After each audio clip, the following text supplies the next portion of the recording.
KAILASA Supreme Pontiff of Hinduism, Nithyananda, HDH Nithyananda. And here you can, and you, for click membership here. And then you can, once you connect with this channel, you can go to ask your questions here. And in this section here, you can put your comments.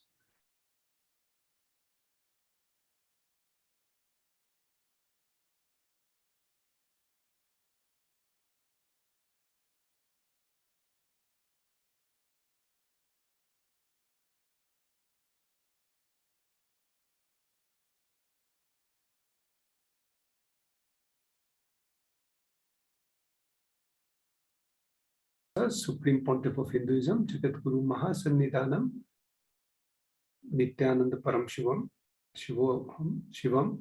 So you can connect there, and you can ask the questions. Once you click on following and like and follow, and then you can, when the feed starts coming, you can ask the questions and comments, the boons you need, or the gratitude, and you want to share with Devi Parashakti. You can click on the comment button and you can ask your questions, boons, what you want, any problems you are having, or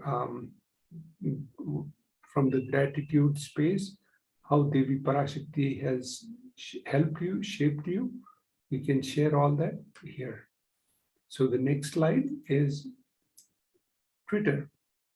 So reply to the tweet by @Shri Nithyananda in Twitter. So the way to do it is you first connect with on Twitter. You can, the handle for Twitter is Shri Nithyananda, S capital Shri Nithyananda.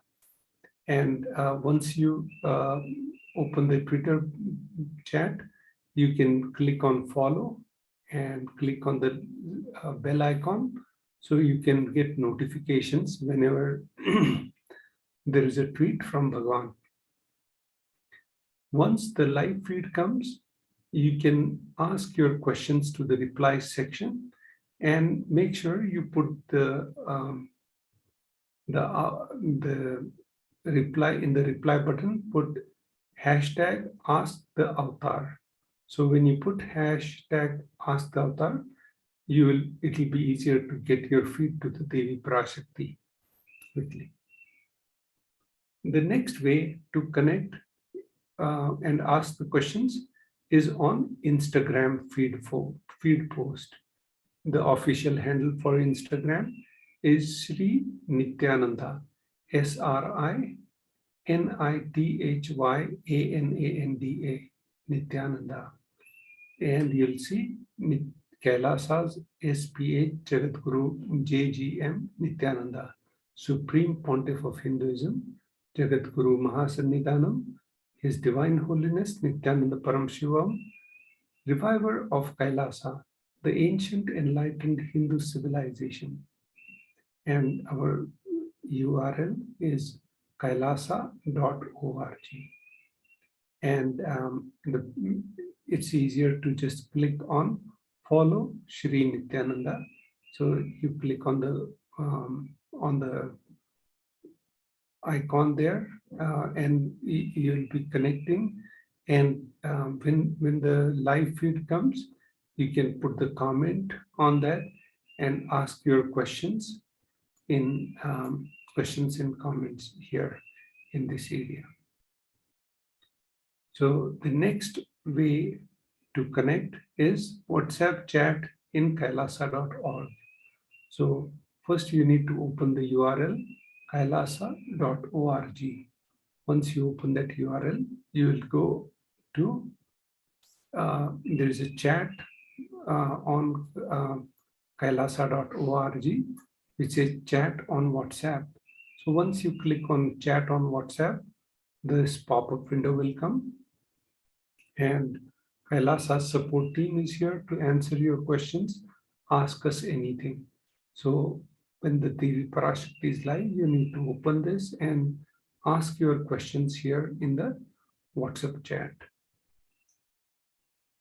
And with that, we conclude all the methods, all the 5 methods of connecting with Devi Parashakti and asking your questions, comments, boons, whatever you want. And from the space of gratitude, if you want to also share how Devi Parashakti has helped you and fixed your problems, please share those. And these some of the previously you heard how the truths about the how the Parashakti has revealed, and from the space of compassion, how she has warned and prepared us for these unusual events happening in planet Earth, like global warming and all that. So next, we go with this, we end the section, and now we enter the new section of offerings to Devi Parashakti.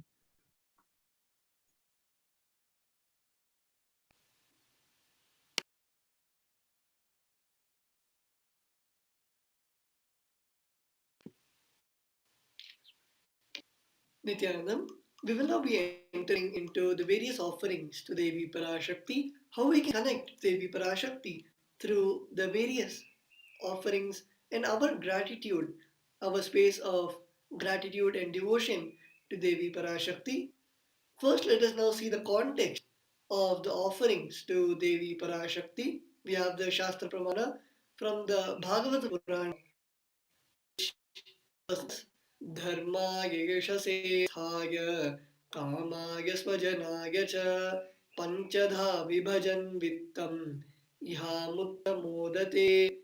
One part should for dharma, second should for yasha, and third should be reinvested to generate more wealth, fourth for karma, and fifth for one's own family and friends. 20% should be donated dharma. The next Shastra Pramana we have is from the Dharma Shastra, which says, Grihe dashagunam danam goshthe chaiva shatadhikam punyatirtheshu sahasram antatam shiva sannidhau. Dana given at home yields 10 times as much merit, 100 times when made in Goshala, 1,000 times when made in sacred places, and an infinite times when made in the premises of Shivalinga. This is the pramana from the Dharma Shastra. The next we have the Shastra Pramana, scriptural reference on the context on why we should the offerings from the Brahmanda Purana. Danam Trividitya Anishtajyeshtadhyamam Tatra Nishreyasam Jyeshtham Kanishtham Swadhage Karunyat Sarvabhuteshu Samvibhagastu Madhyamaha. Given in order to achieve moksha is considered the most valuable form. Given out of for others or for one's own kith and kin is considered to be of medium value. It is also called as daya dana. Dana given to achieve one's own selfish ends is known as the least valued of all.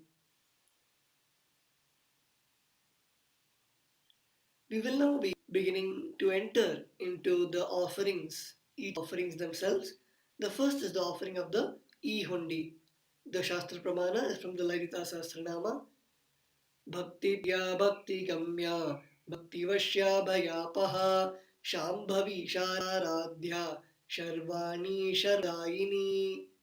Devi is fond of true devotion and is realized through devotion. She can be won over through devotion. She removes all fears. If there is any fear in the minds of devotees, Devi is sure to remove that fear. It is stated that Devi likes to be worshipped in autumn. Here it is meant autumn of our lives, when thoughts turn more and more inwards, the role of the divine is known and understood clearly. The need for Devi worship becomes stronger. Shambhavi, consort of Shambhu Lord Shiva, Sharada Raja means worship Bharada Saraswati. Sharvani the wife of Lord Shiva. Linga Purana says Lord Shiva is called Shiva in his form, Sharmadayini, Devi who bestows happiness on devotees. You can offer your gratitude and devotion to Devi Parashakti by offering your Kanika, and your name shall be chanted out during puja to Devi. Here we can see the context on why we need to offer the Hundi offering to Devi. The next is the offering of the Sankalpa chanting. We have the Shastra Pramana from the Devi Mahatmyam, chapter 12, verse 34.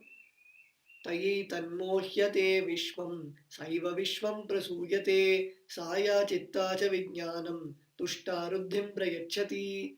The goddess enchants this universe and she herself gives the universe. That knowledge that goddess be without test in anything, that which leads salvation and gives wealth in materialistic sense. Offer the sankalpa, the conscious offering the sankalpa, the conscious resolution blesses the person offering with all fruition of the desires and wishes he is yearning for.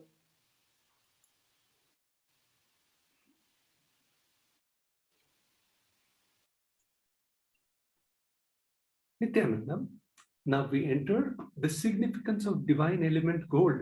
Gold is present in all scriptures, Agamas, Vedas, Shrutis, Smritis, Itihasas, and Puranas.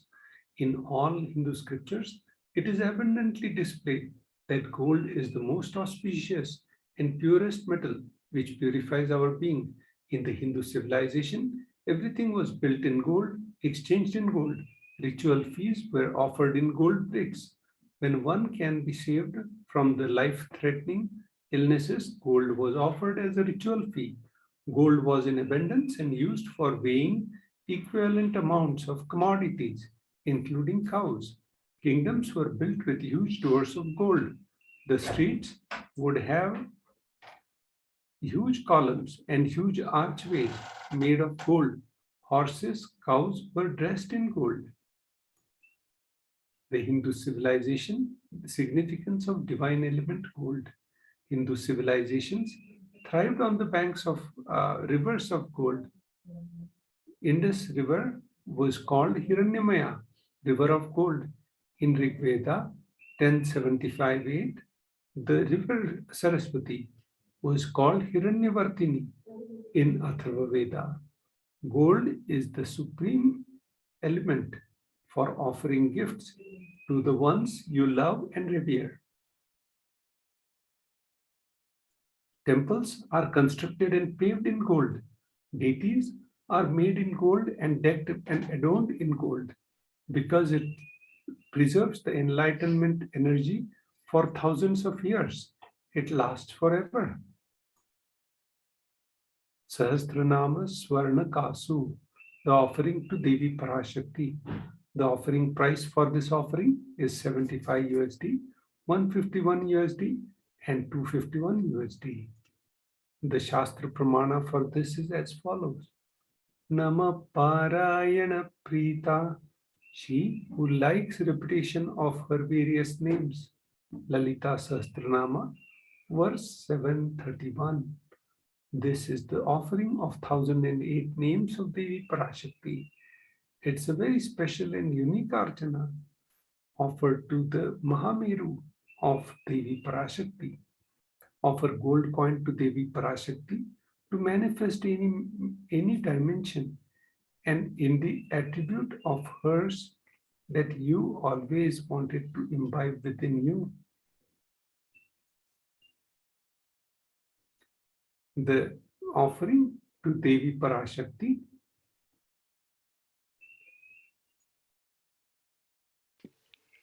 The next offering to Devi Parashakti is the Mukta Angoti, the finger ring with a pearl.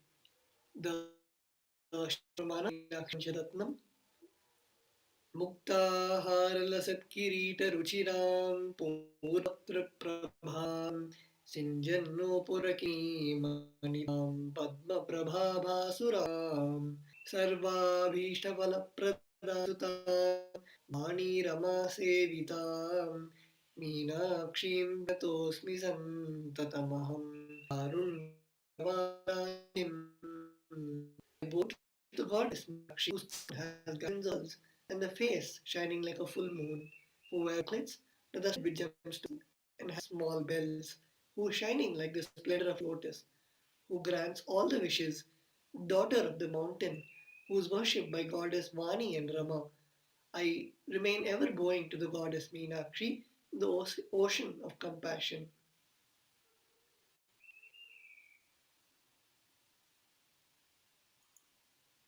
Offer the finger ring with to the cosmic mother and experience blessings and healing with your own mother. Here we have the offering to Devi Parashakti, the Swarna Padma Pushpa, the golden lotus. The Shastravana is from the Kagama. अष्टविद्येश्वरोपेत कुम्भवर्णसंयुतं सर्वेशसूत्रवस्त्राध्या हेमपङ्कजभूषित सपीधानस्य फलभाय संसिद्धा प्रमाणेन Savita. All the kalasha should be wound around with suitable thread and covered with new cloth.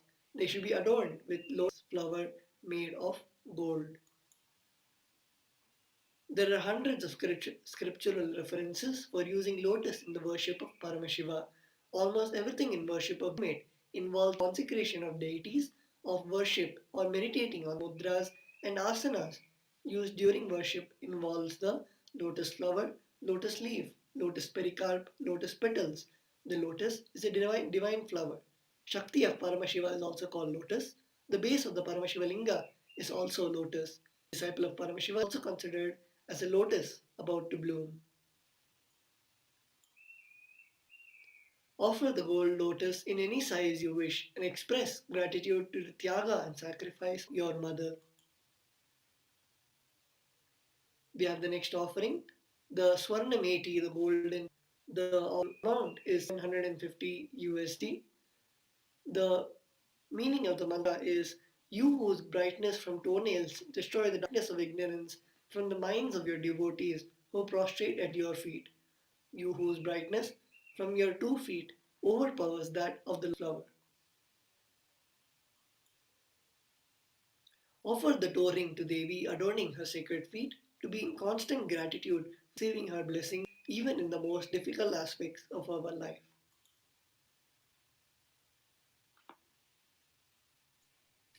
Nithyanandam. So the next offering is Swarnamangatika. It's called also Chudamani in Hindi or Sanskrit. The gold hairline jewelry. The cost for this offering is 750 USD.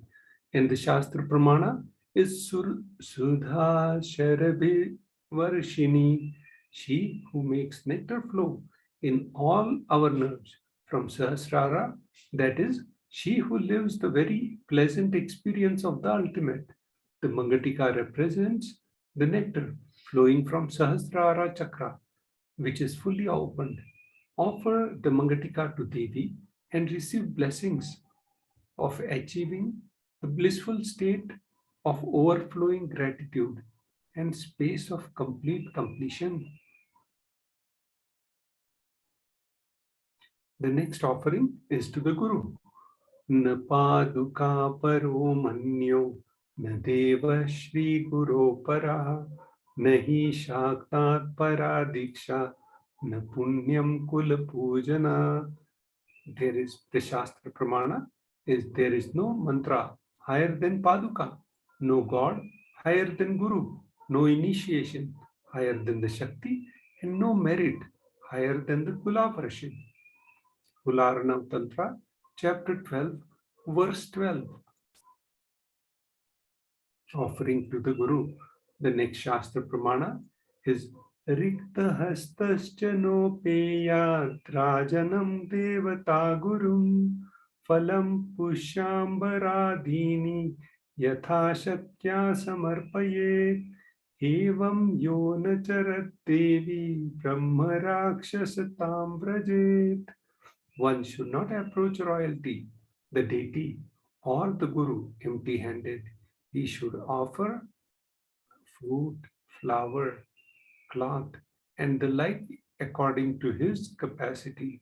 One who does not do so becomes a Brahma Rakshasa. Kularnav Tantra, 12th chapter. So the next offering is Pratyaksha Pada Puja, and the offering price is 1008 USD.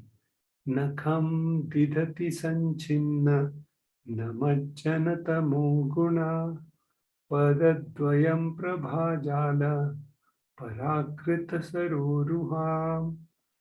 The illuminating splendor of Devi's toenails dispel the darkness of ignorance of Devi devotees prostrating at her feet.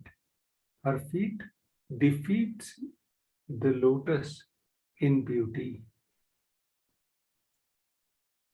The Shastra Pramana for the meaning of this verse is Shlokam number 83 of Saundarya Lahari, which states the nails have been sharpened by constantly being touched by the crowns of celestial beings who always prostrate before Devi. Tamoguna is darkness. In this stotram, tamas is indicative of ignorance in the minds of the devotees, and by constantly prostrating before Devi, their ignorance is removed and they attain knowledge. Offering the Pratyaksha Pada Puja blesses the Yajman with all auspiciousness and blessings of Jagat Guru Mahasannidhanam, His Divine Holiness Bhagavan Sri Nithyananda Paramashivam. The next offering to Guru is Vastra Seva, and the offering price for this Seva is 1008 USD. So you can see how Devi Parashakti is adorned in awesome clothes and along with the Meru, which is often used for Sankalpa chanting. So the illuminating splendor of Devi's toenails dispel the darkness of ignorance in devotees prostrating at her feet. Her feet defeat the lotus in the beauty. The next offering, it's the same Vastra Seva, and the offering price for this is 1008 USD.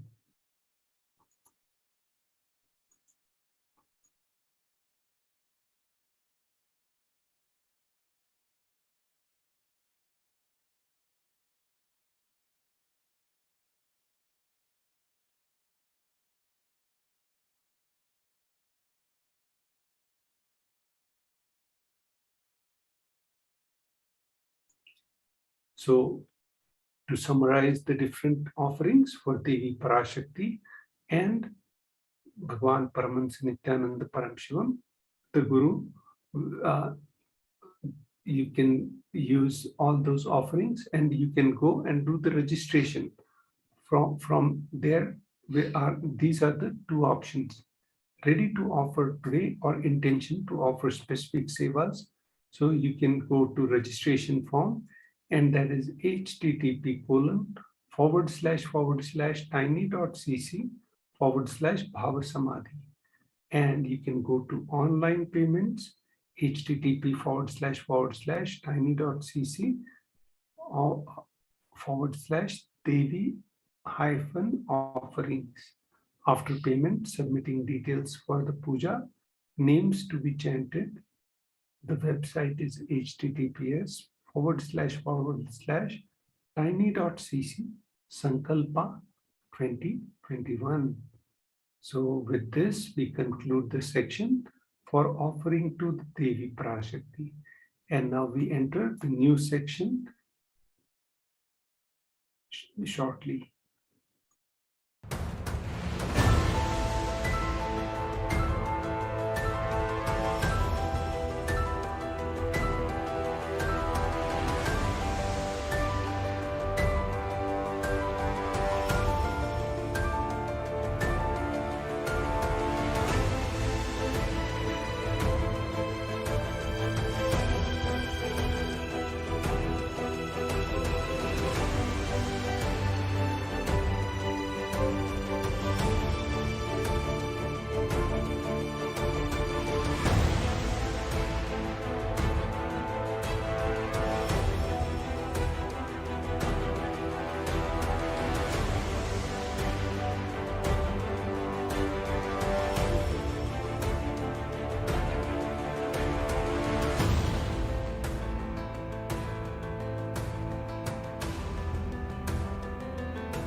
Yes. So welcome all of you back for this segment. Glimpses of the story past. The 6th January 2000 of previous years. So in segment, you already of, we are going through the different activities and contributions that the Supreme Pontiff of Hinduism has been offering and doing to the world since historic life. So in this segment, me and Maharaj will be our acharyas, and we'll be going through the various years, sharing about the various contributions that the Supreme Pontiff of Hinduism and KAILASA has been offering the world. So without further ado, let's start on the 6th January 2003, the Supreme Pontiff of Hinduism messages being released in Tamil news article. Here we can have a glimpse of an article. The Supreme Pontiff of Hinduism used to have many articles in various newspapers, constantly published on a daily basis, contributing to the world, enriching the world with Sanatana Hindu Dharma and with the various powerful cognitions, activities, and contributions that the Supreme Pontiff of Hinduism, KAILASA, were constantly being part of and active in the various parts of South India, Tamil Nadu. So here we can have a glimpse of such an article. Nithyananda. So in this Tamil news article, you can see the Prime Minister of India, Mr. Deve Gowda, and Chanchandgiri Maharaj, and how the Deepa Prajwalan was done. And this was a worldwide, broadcasted event.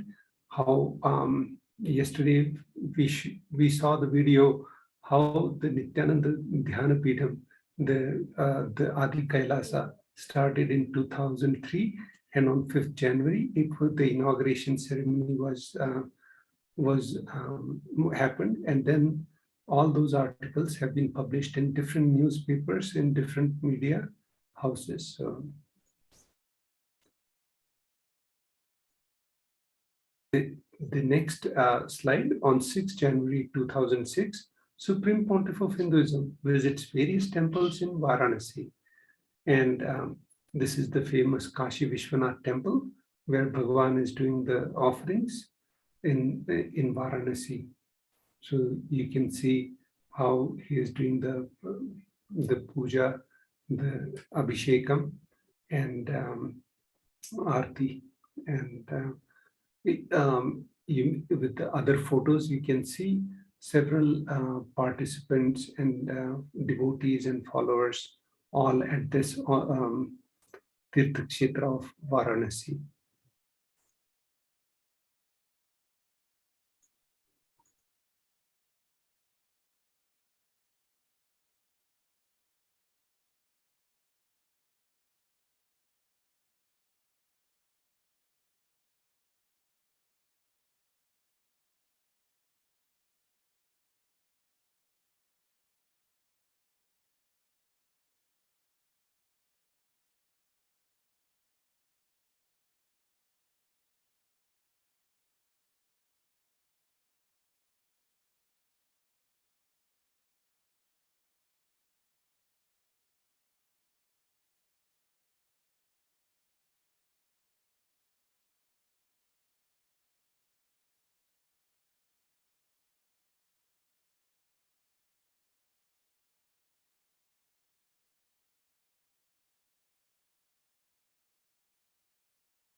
Nithyanandam, Supreme Pontiff of Hinduism, conducts NSP program in Britti. So on 6th January 2008, you'll see thousands of people attending the NSP, and Bhagwan personally, guiding them through the NSP program and the guided meditation. So this was in Britti in 2008. So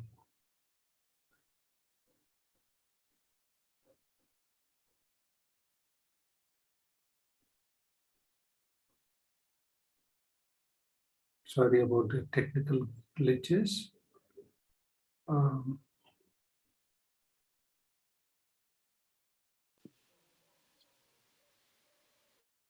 Yes, adding on this, the Supreme Pontiff of Hinduism used to conduct many programs, and he designed many programs in the early days. Smaller programs where people used to come from all over India and all over the world, international programs as well, where such as this one, the Nithyananda Purana program, where people used to be guided through various processes in order to cleanse all the lower levels of emotions and blockages in the various chakras, so that each individual could experience the fulfillment, the gratitude, and the higher states of consciousness. So here we can see programs that used to be attended by thousands of people, as we can see in the picture on the left. And the Supreme Pontiff of Hinduism used to sit from morning to night guiding each session and making sure that each participant was experiencing the purpose for which each of the processes are designed. So here we can see the pictures of one such program, the Nithyananda program.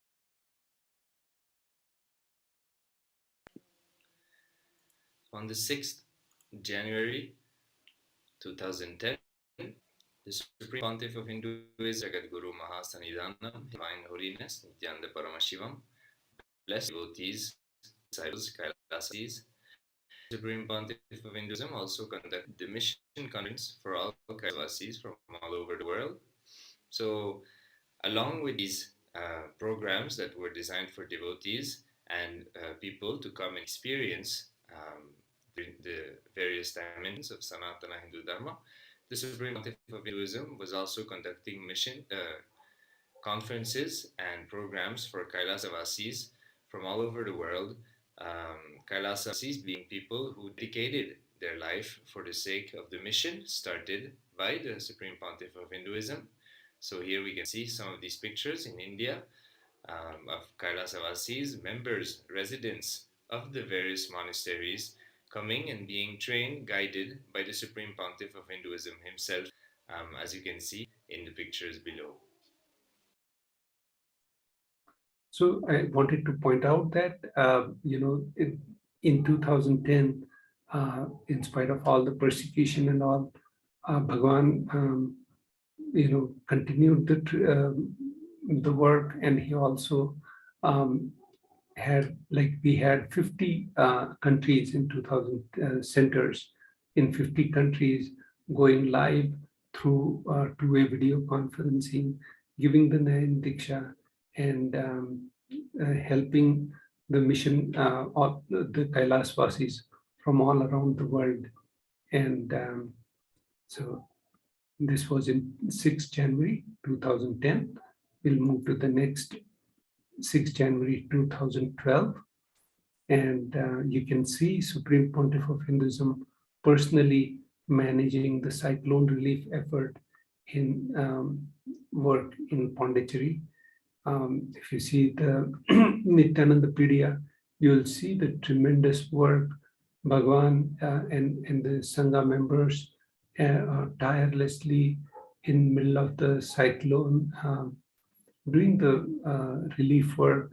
Yesterday we saw how a lot of things were distributed to the cyclone impacted people, food, shelter, like clothing, and Bhagwan also energizing them, giving them initiation and all these things to and mental support so that they can they lost their houses, all these things, and to rebuild, regain the strength, and um, you know come back again. So this was in 6th January 2012, and now we move to the um,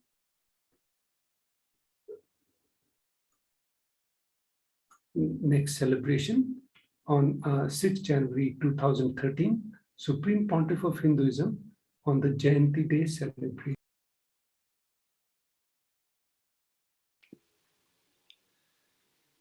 So yes, so as we can see, in 2013, the Jayanti celebrations, we can see some of the pictures of the devotees showering their gratitude unto the Supreme Pontiff of Hinduism in the form of flowers, as we can see in the pictures on the left side. And on the right side, we can also see at the bottom in Arunachala, all the devotees, disciples, and newcomers gathering into the monastery, which is Tiruvannamalai, and Swamiji blessing next to the deity. So during Jayanti celebrations, these celebrations used to be happening 24/7, literally, and various programs used to be conducted throughout the different dimensions, from temple rituals to programs to satsangs to pada pujas to processions, and so many activities. These celebrations is literally they go beyond time, and each members, disciples, Kailasavasis, being part and having different form of responsibilities and volunteering happening throughout the day, and everything. The Supreme Pontiff of Hinduism himself used to come and give appearance, making himself available in various forms, without forgetting the darshans, which used to happen literally until everybody had received the darshan. So these darshans used to go overnight until the next day, and the Supreme Pontiff of Hinduism never left until the very last attendee received the darshan. So we can see here a few pictures of those celebrations in the year of 2013. Here, I would like to share. I lived in the Adinam for several years, and you see the decoration, the flower decorations on the Avatar Dinotsavam, and with the love and dedication, the people, the garland team, how they used to build these magnanimous garlands across the, see the Nityanandeshwari, how beautifully they have decorated the deities and that theme, and to build the structure behind that theme, how much effort it takes, how much time, talent, treasury, and to get these different combination of flowers and to make this magnanimous flower decorations, and people enjoyed this. It used to go.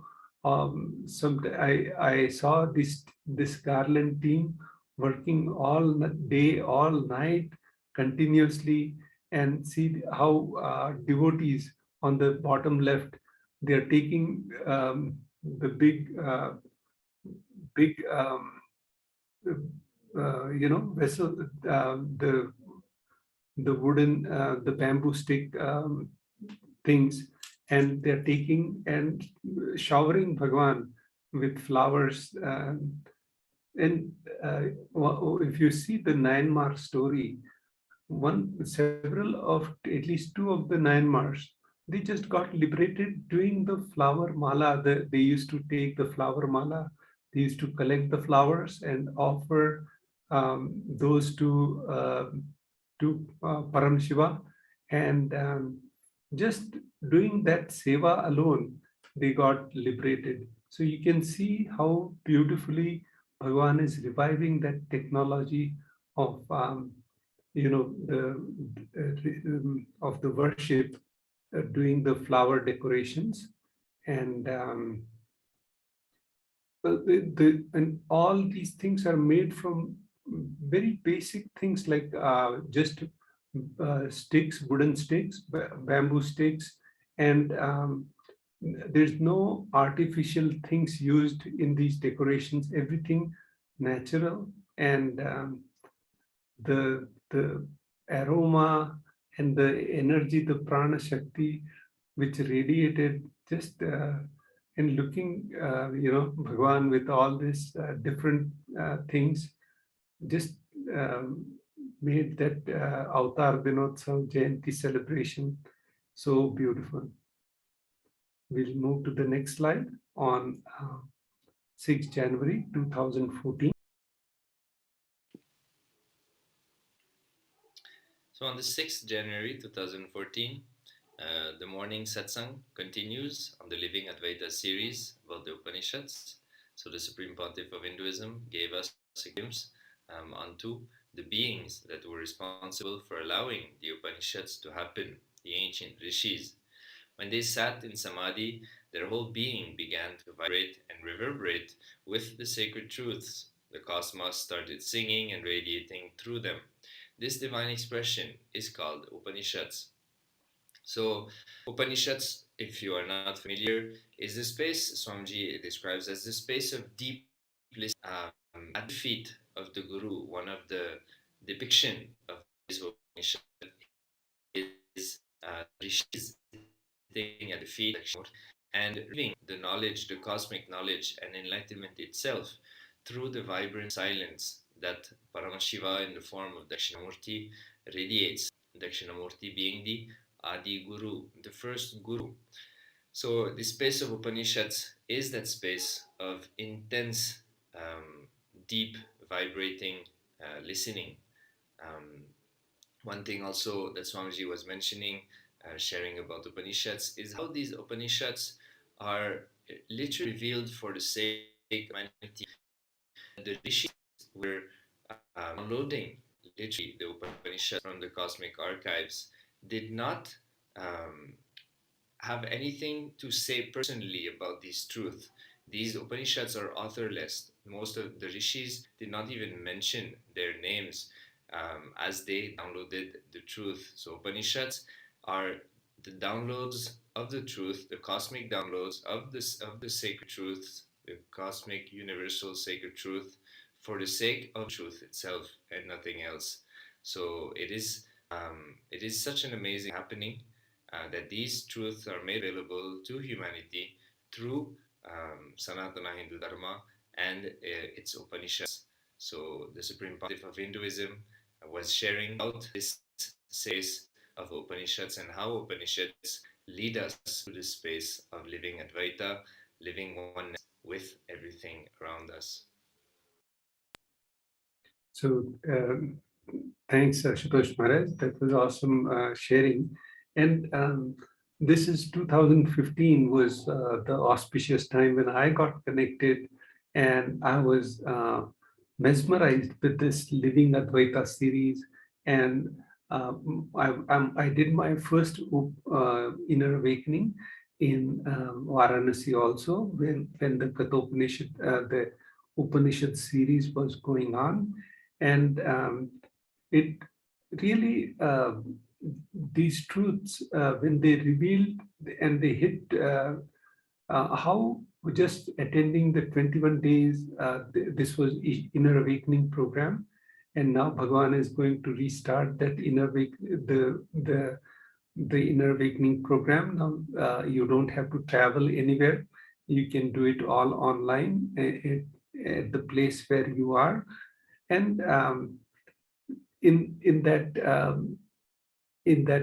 Upanishad, in these programs, the 21-day program, it literally, these sacred truths, they start literally vibrating, reverberating, and your body literally gets transformed. Not only when the Kundalini Shakti raises, it will reformat your body also. I'm over 50 years old, and I could not even sit on ground for more than 15, 20 minutes. And my leg used to be numb because of sciatica issues. But after attending for a few days, literally the entire body and the entire system got just reformatted. When these sacred truths hit the um, hit the body, the being, lot of things become like immaterial. So much completion happens, and this is to be experienced. And fortunately, after 3 years, this program is coming back again, and it's called Paramshivoham Level 3. So look for the upcoming, events, and how you can take part in those. So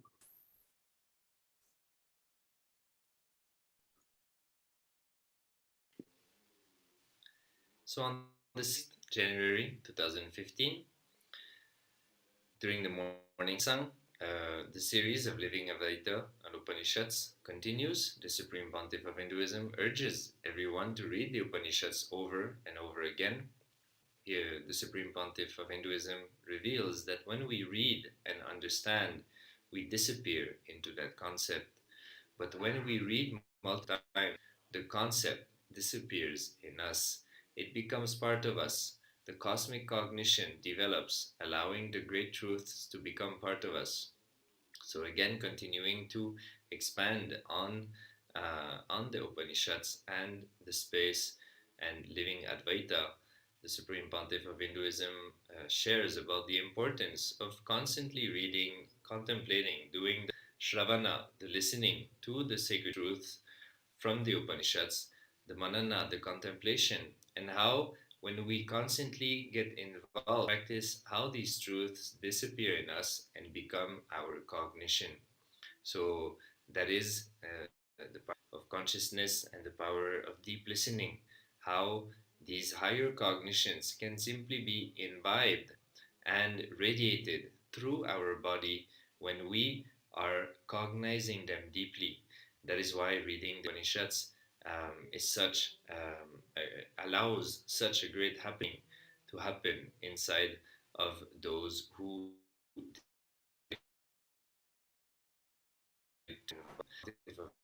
the importance of constantly um, getting involved with these sacred truths revealed by the rishis in the Upanishads. Nityananda. The other thing before we move to the next slide, I wanted to share is it is uh, the Upanishads are beautifully now put in the Nityananda Pedia, and there is a series of Upanishads which is all compiled, and it's saved. There are several playlists about the Bhagavad Gita, Upanishads, Brahma Sutras, Jain Sutras. All of them are fully available on YouTube and different channels on SoundCloud and all these method ways of connecting, and you can download those.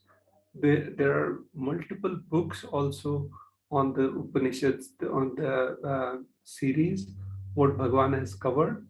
So you can download those books and you can read them. And once they give you a breakthrough, you can enrich others in your surrounding ecosystem with all these truths and share those um, as well. So.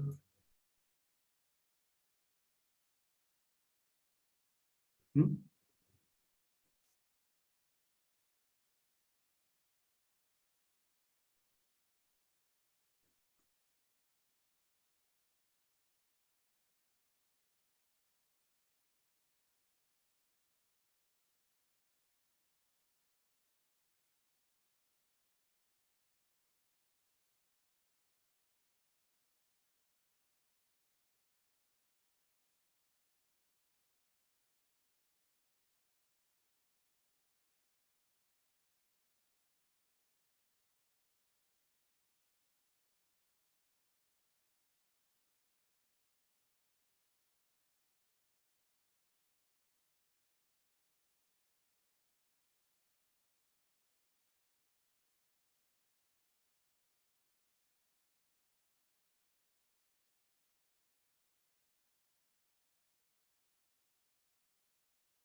Nithyanandam.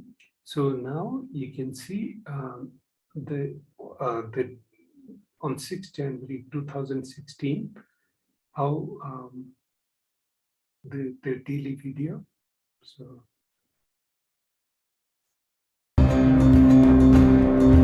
प्यारा प्यारा जल रथ प्रेम भरा जल रथ ज्ञान भरा जल रथ सन्मार्ग का ये जल रथ वैद्य सरोवर का देवता का है जल रथ भक्त जनों की मांगे सिद्ध करता है जल रथ ध्यान सिखाता ज्ञान दिलाता नित्य का ये जल रथ ध्यान सिखाता ज्ञान दिलाता नित्य का ये जल रथ आनंद भरा जल रथ नित्यानंदा तेरा जल रथ आनंद भरा जल रथ नित्यानंदा तेरा जल रथ वैद्य सरोवर का देवता का है जल रथ भक्त जनों की मांगे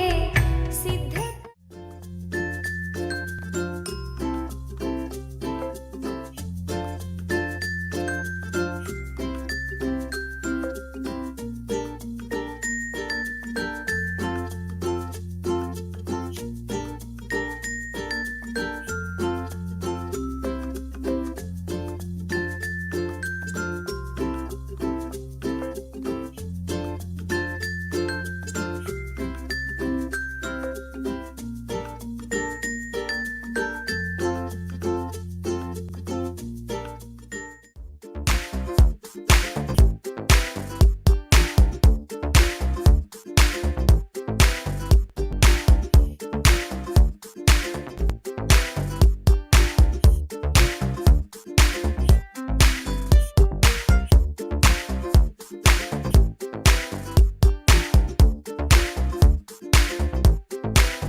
Nithyanandam. So you saw the different activities going across the globe on the Avatar Dinotsav on 14th, on 6th of January 2016, and you also saw the how in the Vaidya Sarovar the Thepam festival was conducted, and it's so beautiful to watch that ritual every year. And I had personally the opportunity to be in the water and take the boat around in the circular formation around the Navapashana Linga, and the tremendous energy field that carries. Recently, you also heard Devi Parashakti explain that now the Navapashana Linga has completed the 12 years, and now it is going to be the best place for healing for different diseases. If anyone has any corona or related diseases, they can come and take the bath in the Navapashana Linga. I was fortunate to attend several inner awakening programs, and all the participants, we used to go and take bath from the we used to have the vibhuti kumkum or the sacred mud from the Ganga river, and take bath in the Vaidya Sarovar, and how you can see the Vaidya Sarovar in the background here. ध्यान सिखाता ज्ञान दिलाता नित्य का ये जल रथ आनंद भरा जल रथ नित्यानंदा तेरा जल रथ आनंद भरा जल रथ नित्यानंदा तेरा जल रथ वैद्य सरोवर का देवता का है जल रथ भक्त जनों की मांगे How all this has panned out so beautifully. So now we'll move to the next slide from 6 Jan 2006.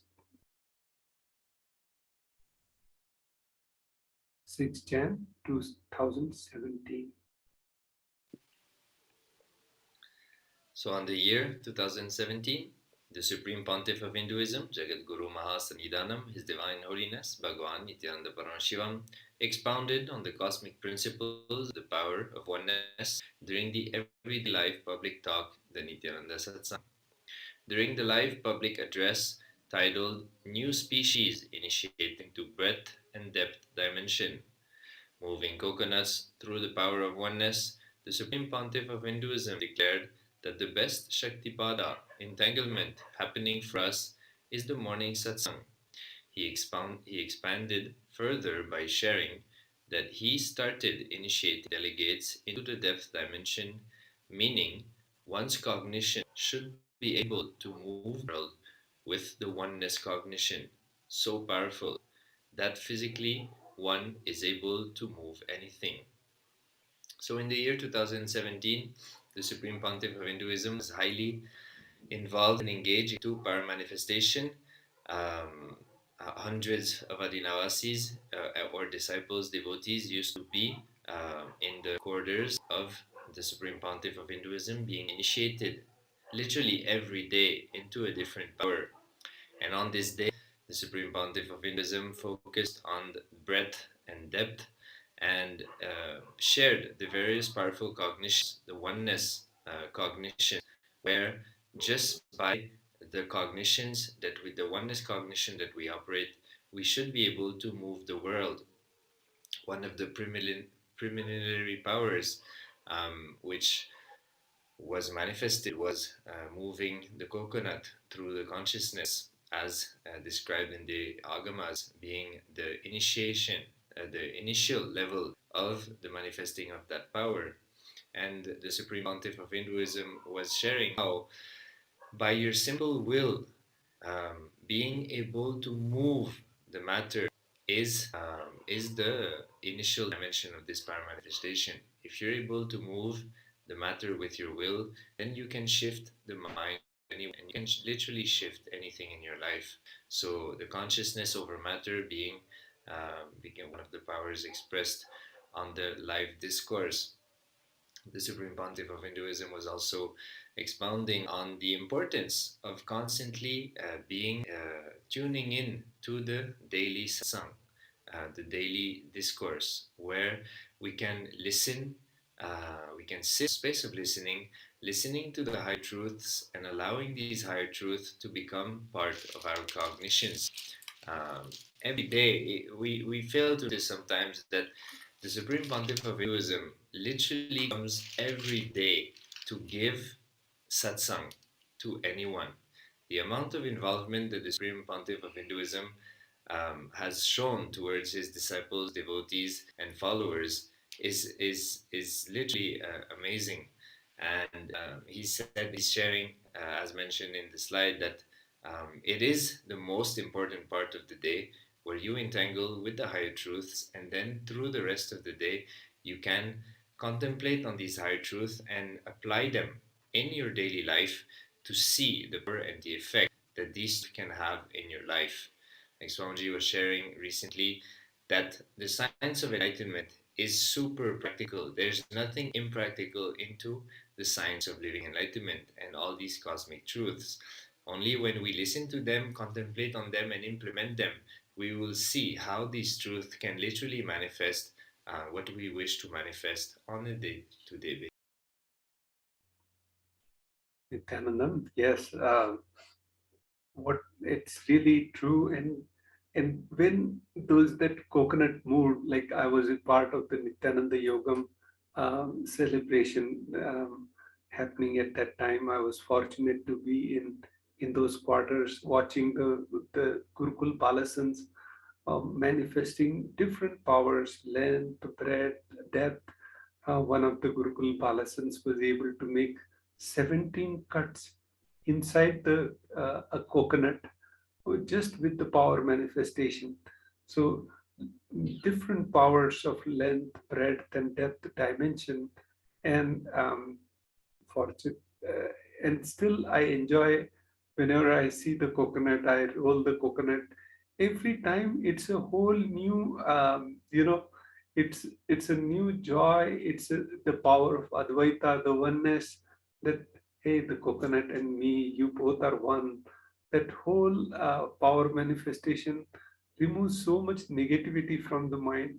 So um, even when I used to teach people, young kids in Maharashtra, Nithyananda Yoga, and after doing the yoga Pratham Vinyaskram 108 PVK, the kids used to also enjoy the power manifestation right after the yoga.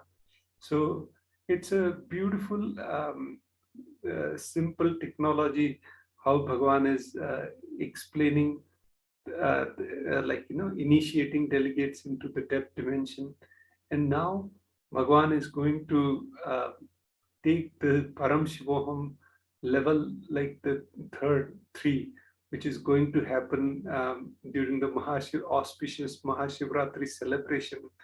And this power manifestation science is going to go to the next level, basically. And already, in the depth dimension, we have seen the how in Paramashivam people were able to move the materialization, and all these things were so becoming almost 90% of people had done the materialization, teleportation, all these things.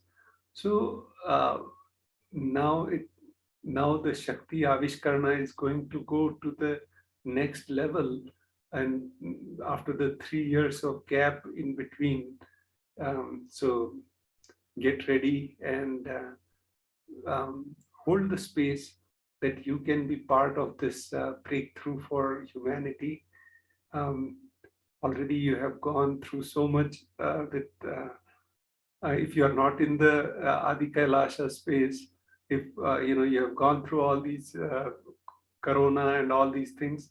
So now get ready and give a treat to yourself with the Paramashivoham, which is coming, upcoming event, and be part of this Shakti Avishkarana team. So you can literally move anything. So with this, now we'll move to the, we'll watch the Nithyananda Daily Times on 6th of January. It will summarize all different happenings in the across the globe. So I'm going to play this video now.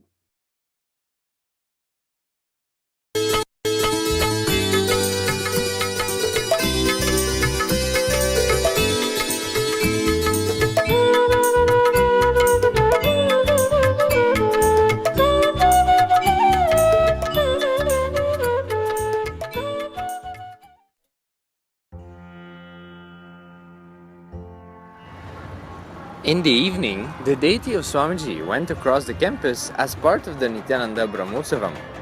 People gathered and watched the beautiful sight. They also got prasadam, blessings from the deity in the form of vibhuti.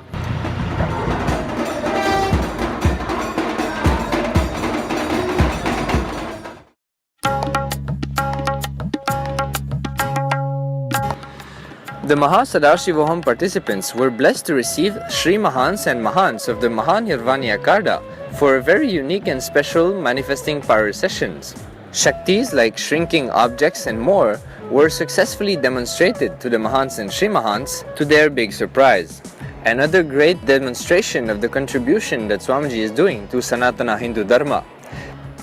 After that, the guests spoke about their experience of the manifesting powers and about Swamiji and how he is helping to revive the science of Sanatana Hindu Dharma. Shambho, Shambho, Shankara, Shambho, Shambho, Shankara, Shambho, Shambho, Shankara, Shambho, Shambho, Shankara, Shambho, Shambho, Shankara, Shambho, Shambho, Shankara, Shambho, Shambho Shankar Shambho Shiv Shiv Shambho Shankar Namami Shankar her Paramesh Vishwesh Shiv शुभङ्कर Shiv Shiv Shambho Shankar Namami Shankar her Paramesh Vishwesh Shiv शुभङ्कर सगवद Nityanand Manas Nityanand जगदोद्धारक Nityanand And we're doing the live teleportation today. And the first time I asked my husband to wipe clean my Sri Yantra that I got in Varanasi when I had my inner awakening with Swamiji 2 years ago. So this is a picture of the Sri Yantra, the first picture. And the second picture, you can see it's coming. Third, you can even see my husband's reflection in the Sri Yantra taking picture. So more and more is coming each time. Then I asked him to get my Kalabaira that I also got in Varanasi. And this is the first picture. And this is the second. The Basma is teleporting, like dusting Kalabaira's feet himself. I'm so excited to be able to do this and show my husband because I want him to come in March for Paramashivoham. He hasn't been here yet to meet Swamiji, so I'm hoping this will convince him to finally come. Thank you.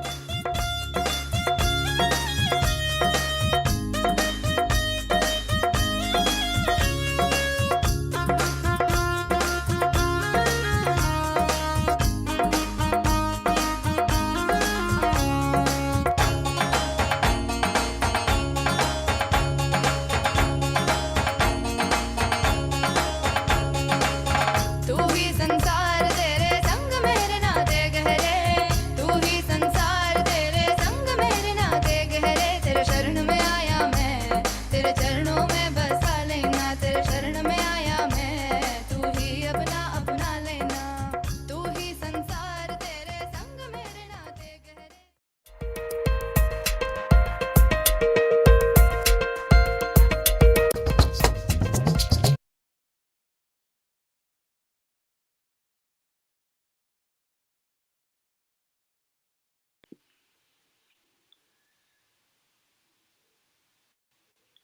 So yes, one thing to add, something as you saw in the video, the very participants of the programs manifesting the powers, you could see objects sliding across the tablet, and like I shared a little bit previously, shared that every world literally is matter, and the consciousness from matter powers manifesting can really thing as bottles, atmalingas. We're literally sliding across. We're literally sliding across the ground just through the power of consciousness over matter. So literally, Swamiji says, even the mind and thoughts are nothing. So when consciousness over matter express more and more through you, you can literally shift things in your life, and you can mold the life in the way that you want. You can manifest your reality at will. So that was a very nice demonstration of this power. So moving on to the next year. Yes.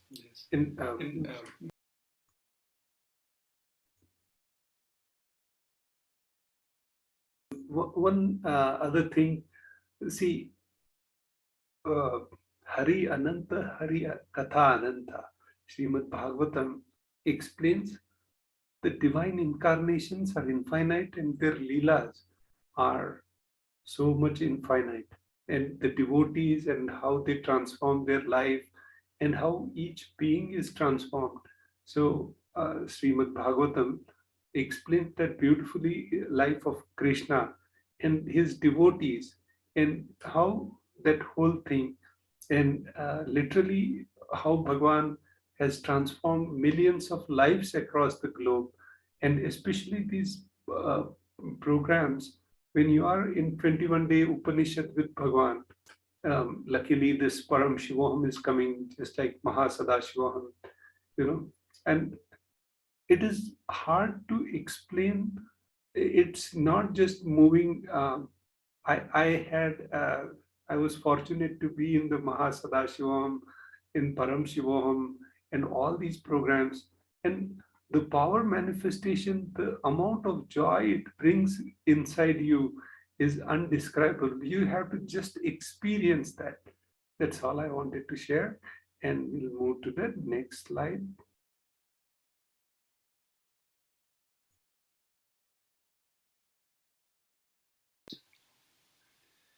So here on the 2019, on the 6th of January, the Supreme Pontiff of Hinduism gives a very powerful process and initiation into Vishesha Diksha to the participants of Paramashivoham. So Vishesha Diksha is the initiation into the Atmalinga, where you receive the Atmalinga and you commit to live a lifestyle prescribed by Paramashiva in the Agamas and worship that Atmalinga on a daily basis. So in this, the Supreme Pontiff of Hinduism initiated and guided all the participants into the powerful process for them to raise their consciousness and have a conscious shift, a conscious breakthrough in their life through this process.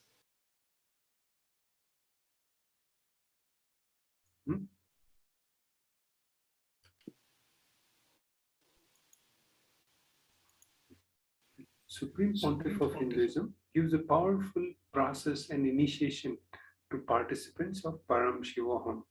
So Paramashivoham was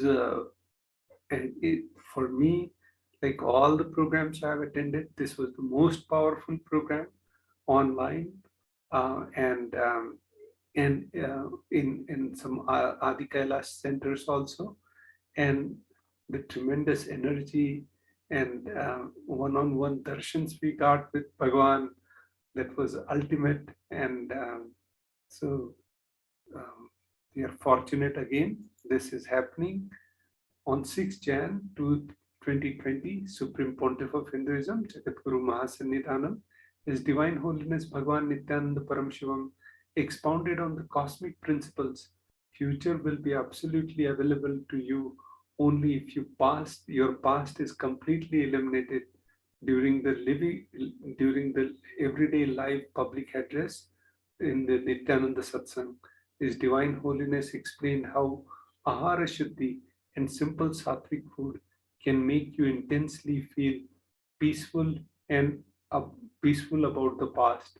And on this day, Bhagwan also gave all prasadam from the top, hundreds of different temples across the globe, from like Tirupati, Balaji, the laddus, and all these things to the Paramashivam participants. So, to the next slide, 6 Jan 2020. And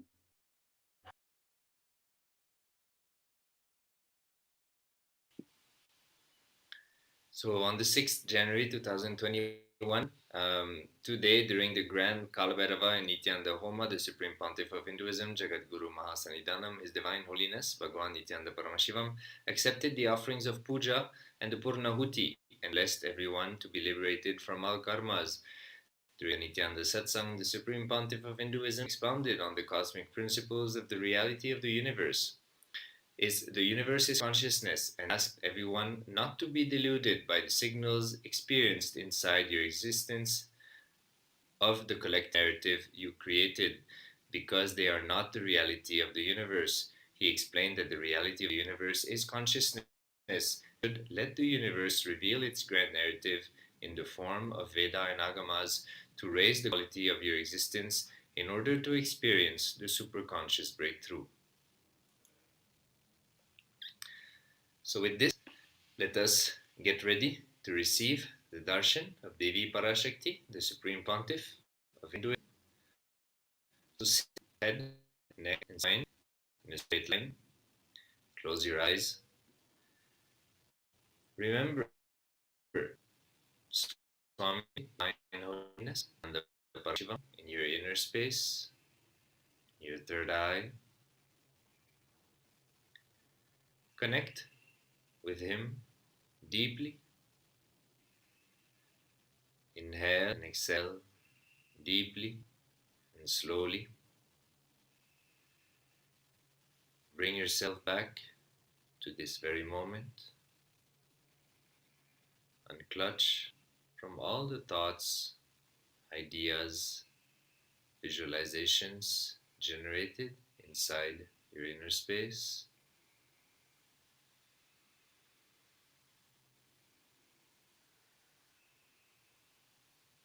Connect with Swamiji. Chant the Mahavakya internally. Visualize the Mahavakya rotating around the throat chakra, the Vishuddhi chakra. Om Nithyananda Paramashivoham.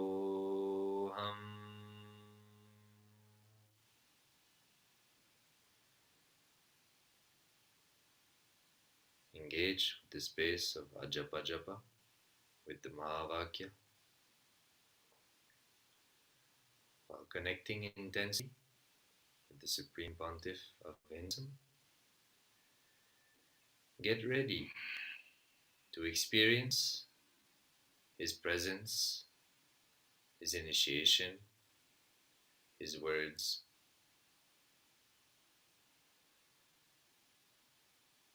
Be in the space of intense and deep listening, the space of Shravana.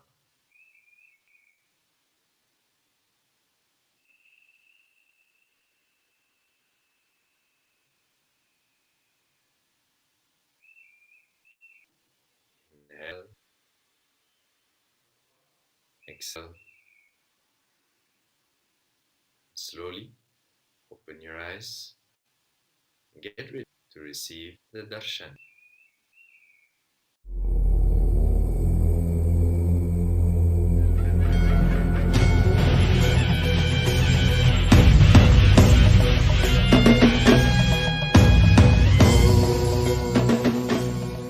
Connecting with the divine with your eyes closed is meditation.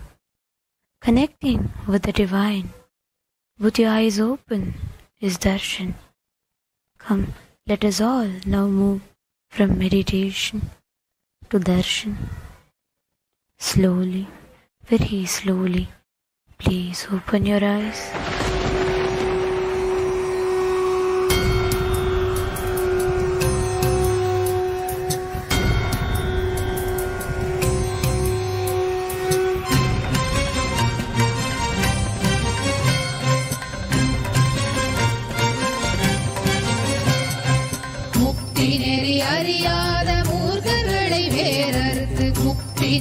அறியாத மூர்க்கர்களை வேறறுத்து பக்தி நெறி பரப்பி சைவத்தை யோக செய்து பக்தி நெறி பரப்பி சைவத்தை யோக செய்து அஞ்ஞான மலமறுத்து சிவமாக்கியமையாண்ட கைலாயம் தனிலுறையும் நித்யானந்த பரம்பொருளே கைலாயம் தனிலுறையும் நித்யானந்த பரம்பொருளே ஓம் நித்யானந்த பரமசிவோகம் ஓம் நித்யானந்த பரமசிவோகம் ஓம் நித்யானந்த பரமசிவோகம் ஓம் நித்யானந்த பரமசிவோகம்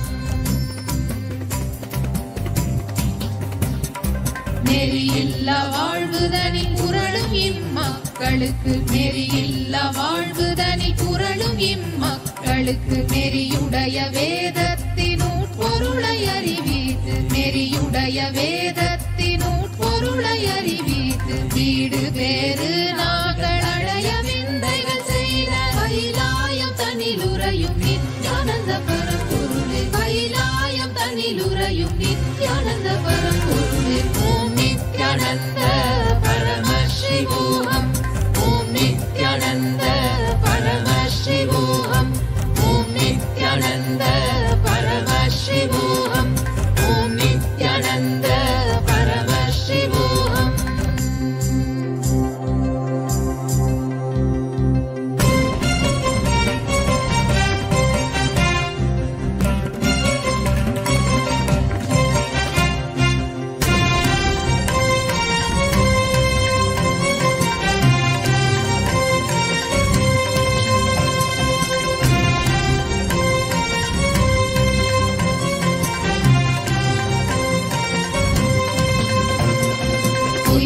பொய்யெல்லாம் மெய் என்று அஞ்ஞான திமிரேறி பொய்யெல்லாம் மெய் என்று அஞ்ஞான திமிரேறி பாவங்கள் பல செய்து கர்மங்களை மூட்டை கட்டி பாவங்கள் பல செய்து கர்மங்களை மூட்டை கட்டி பிறப்பெடுத்த பல உயிர்க்கு ஞானத்தை அருள வந்த கைலாயம் தனிலுறையும் நித்யானந்த பரம்பொருளே கைலாயம் தனிலுறையும் நித்யானந்த பரம்பொருளே ஓம் நித்யானந்த பரமசிவோகம் ஓம் நித்யானந்த பரமசிவோகம் ஓம் நித்யானந்த பரமசிவோகம் ஓம் நித்யானந்த பரமசிவோகம் மன்னதனில் பிறந்தெய்து மாண்டு விடும் உயிர்களுக்கு மன்னதனில் பிறந்தெய்து மாண்டு விடும் உயிர்களுக்கு எண்ணமில வாழ்வுதனை வாழ வைத்து சீர் செய்த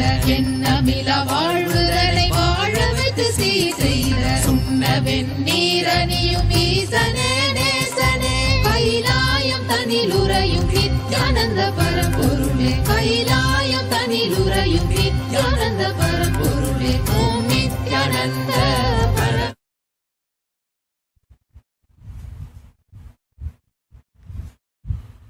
ॐ नित्यानन्देश्वर परमशिवसमारम्भाम् नित्यानन्देश्वरि पराशक्तिमध्यमाम् अस्मदाचार्यपर्यन्ताम् वन्दे गुरुपरम्पराम्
I welcome you all with my love and respect.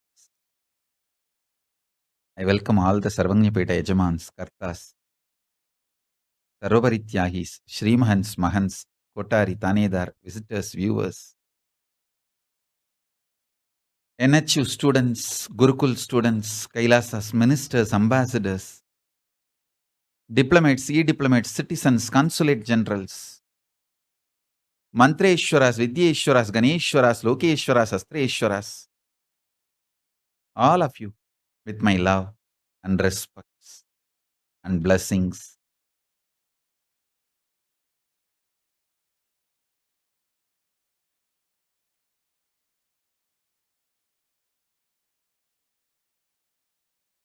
Paramashiva's message directly from Kailasa. Super determinism. The truth, reality about the super determinism is the message from Paramashiva, from Kailasa. Now, this is Anupaya, means you are all now getting initiated into this great realization. So understand,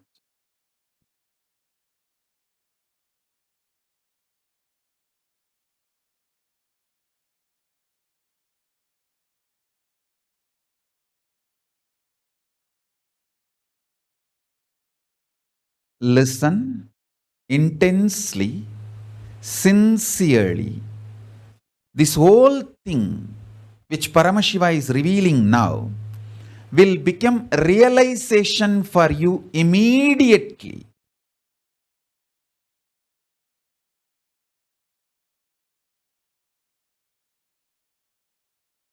Cosmic cognition,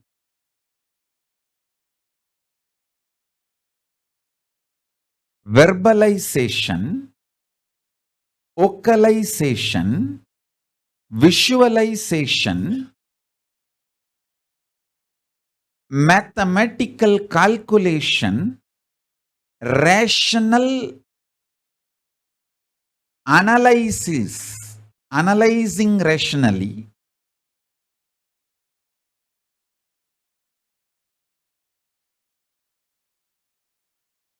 all this put together is realization.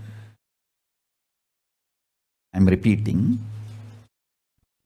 Cosmic cognitions, powerful truths, cognizing inside you, and verbalization, vocalization, visualization,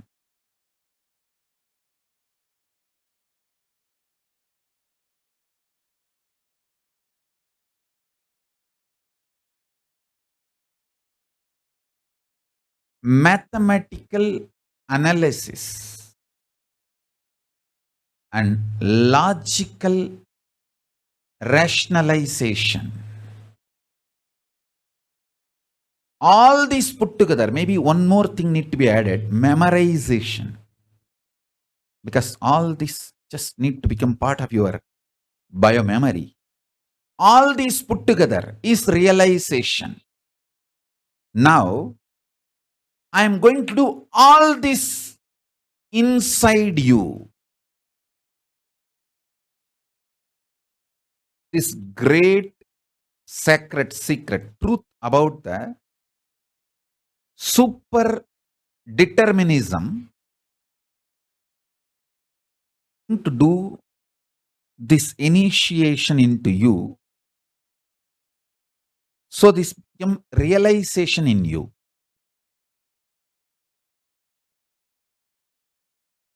See, the initiation, how just initiation can lead to realization is the science now I am telling you.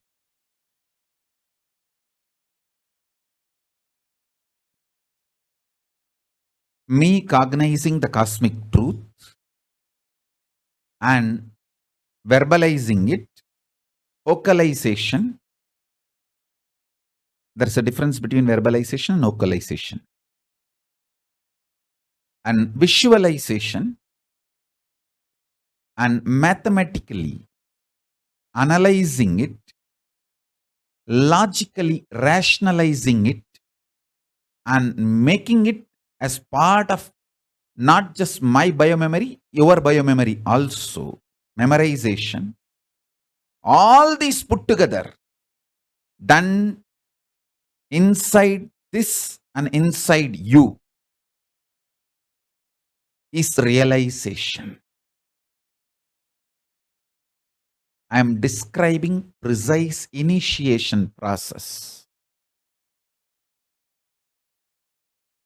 Now, the truths about superdeterminism.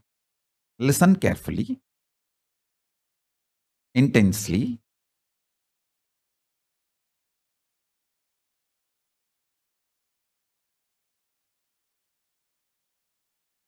Science of your individual self, Atman, self.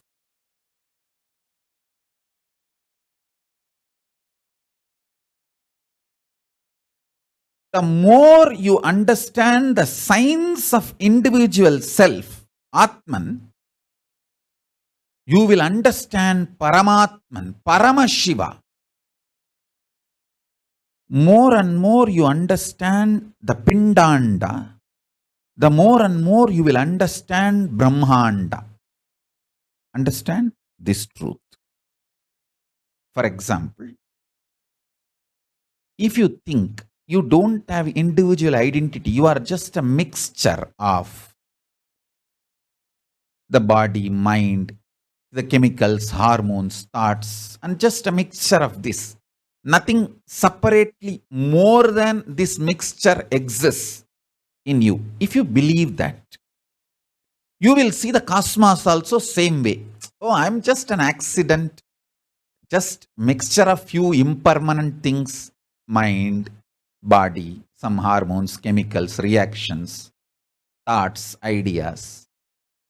And there is nothing more than this, higher than this exists in me, other than this impermanent mixture of impermanent things. If you feel, if you perceive you this way, you will see the cosmos also same way. You will think, oh, it's just a large accident. Just few impermanent things playing the game of few impermanent permutation combination. If you understand, at some point of time in your life, no, even when all these hormones, chemicals, body, mind, these ups, downs, all these impermanent things are not functioning, I am existing, I exist. So there is something more than this impermanent existence is in me.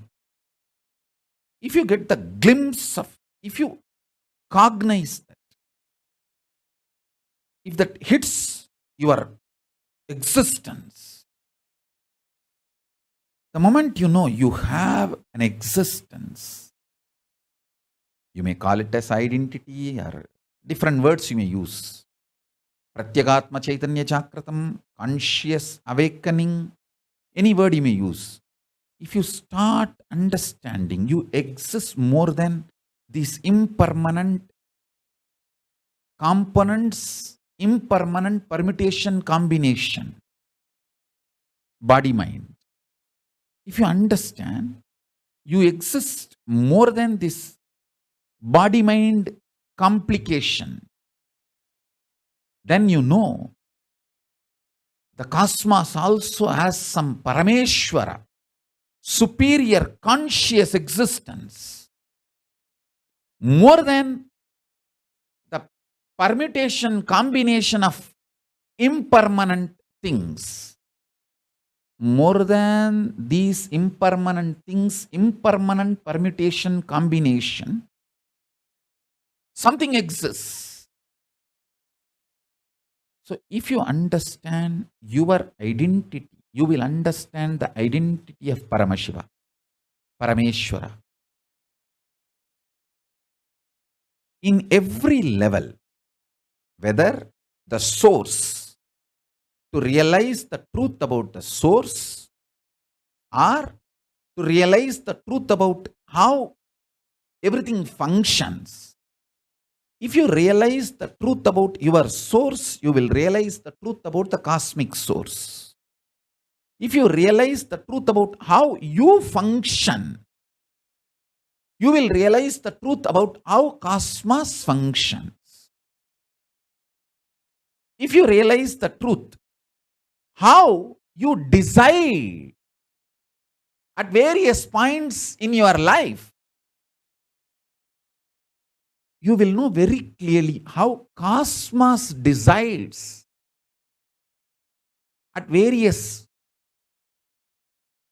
times of the existence in every level. If you just understand you, you will understand cosmos. If you understand cosmos, you will understand you. The knowledge about the Atman is knowledge about the Paramatman.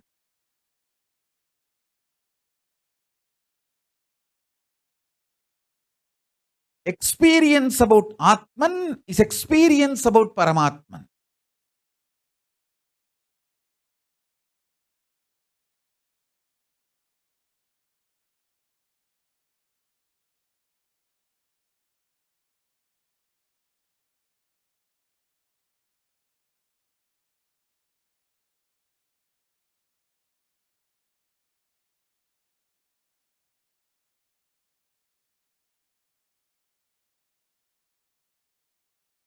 How? If you feel indigestion in your stomach, you take haritaki powder or castor oil or banana. Listen sincerely. If you feel indigestion in your stomach, pain, gas, or stomach upset, how you take either banana or some laxative or haritaki or castor oil, clean yourself. Same way, if something is stuck in the cosmos, too heavy, it takes measurements, methods to clean itself. This pandemic which happened last 1 year almost is actually cosmos just cleaning itself.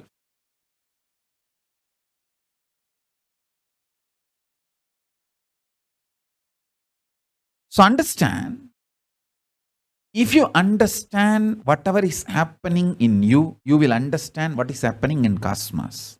If you understand what is happening in the cosmos, you will understand what is happening in you.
Atmajnana is Paramatmajnana.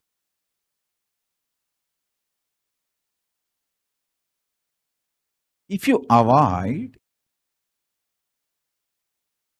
knowledge about yourself, you will avoid the knowledge about the cosmos.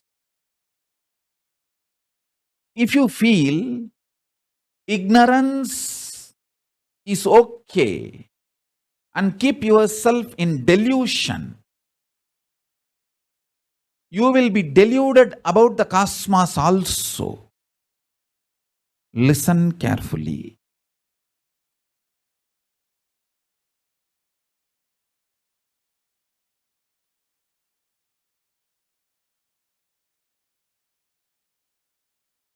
more and more clarity and understanding about your individual existence will help you to have cosmic existence. And one more thing, you need to know very clearly.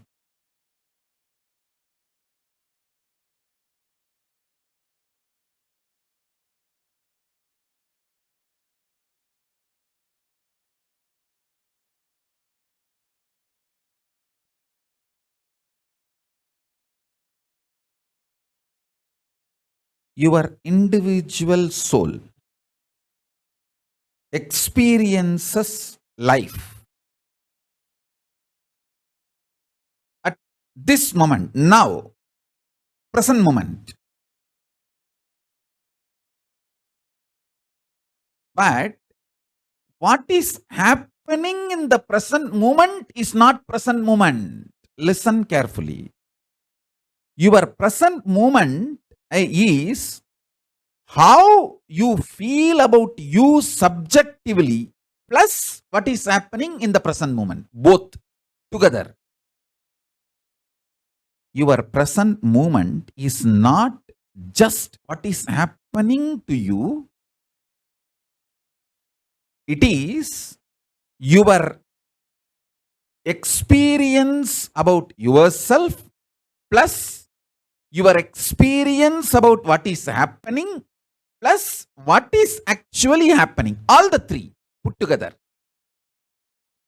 Because many times, what is happening, you may not be perceiving it as it is. Many times you perceive something as bad, but what is happening is actually good. After a few days, you will realize. That is one thing. Now understand the science of how your individual soul, Atman, experiences life, cosmos, reality, Paramatman. Listen carefully. This is very important truth. Now I am revealing. Present moment has three components. Now, as three components. One, your perception and experience about yourself. Subjective experience of yourself. Plus, your subjective experience of the reality. Plus, actual reality. All these three put together is your present moment. You always allow your perception about reality impact your experience about yourself. That is what I call powerlessness. Instead, allowing your perception, your experience about yourself to impact your perception about life and the reality itself is what I call powerfulness, power manifestation. Listen very carefully. I'll give you the example. I'll give you the example of me, my own life. Inside me, consciously, I perceive myself as Paramashiva, formless existence and the form.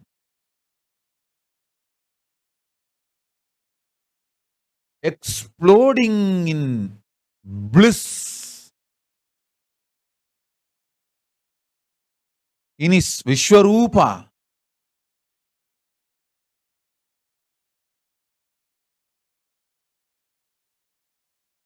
This subjective experience of me is impacting my subjective experience of this world, universe, and universe itself, reality itself. This is what I call powerfulness, the state of Paramashiva, space of Paramashiva, powers of Paramashiva. Understand this. In normal powerless person, what is happening as reality, he always perceives powerlessly in his inner space and makes that impact his understanding, his experience about himself. That is powerlessness. Understand the difference between these two. I'll tell you with few more examples.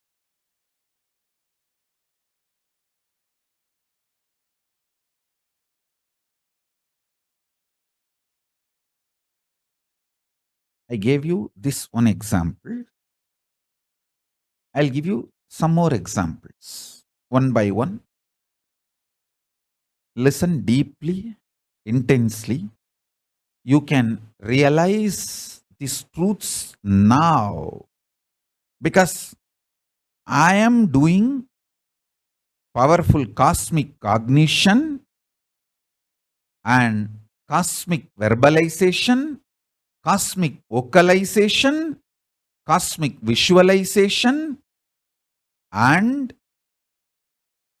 cosmic biomemorization and cosmic mathematical calculation, cosmic rational analyzation, making this whole thing not just inside me, inside you also, so that these truths become your realization. That is initiation.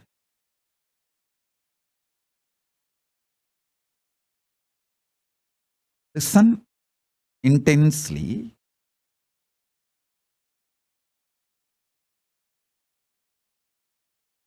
If you operate with intense love, powerful cognitions like a love, compassion, joy, bliss, giving, the Ananta Kalyana Gunas of Paramashiva, you will expand so much. Your perception about you will expand. Your perception about life, reality will expand. Reality itself will expand. Understand? This is what I call life positive decisions. Actually, if you operate from this life positivity, even the chemicals and hormones your body secretes, manifests, strengthens your immune system. There are multiple tons of researches nowadays. If you just Google, you will find tons of proofs for what I am saying. If you operate what you consider as a love, joy, bliss, compassion, even that, the chemicals and hormones your body manifests, strengthens your immune system. And if you operate from the cosmic cognition of you are Paramashiva, the kind of the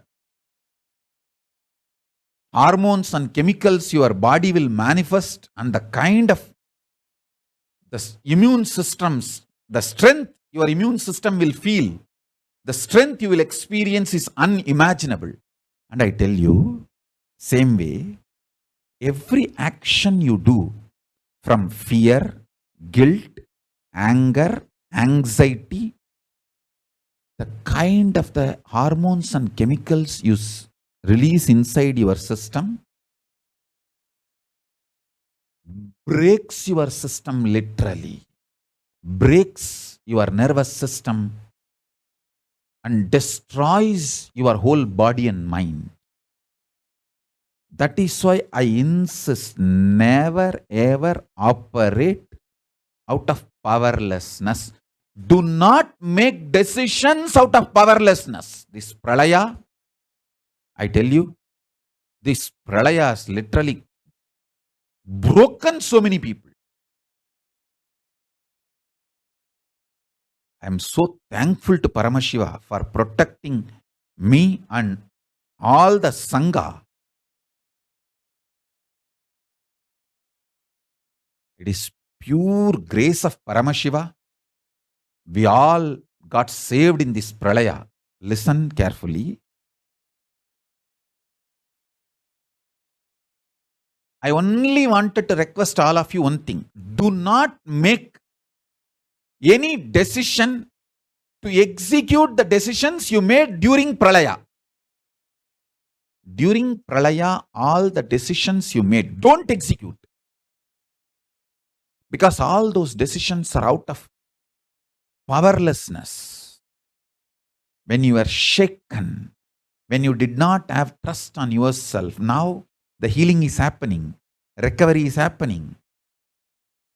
Rebuild the trust, rebuild love, joy, bliss, powerfulness. Out of that new conscious being you are building, absolute life positivity, take decisions.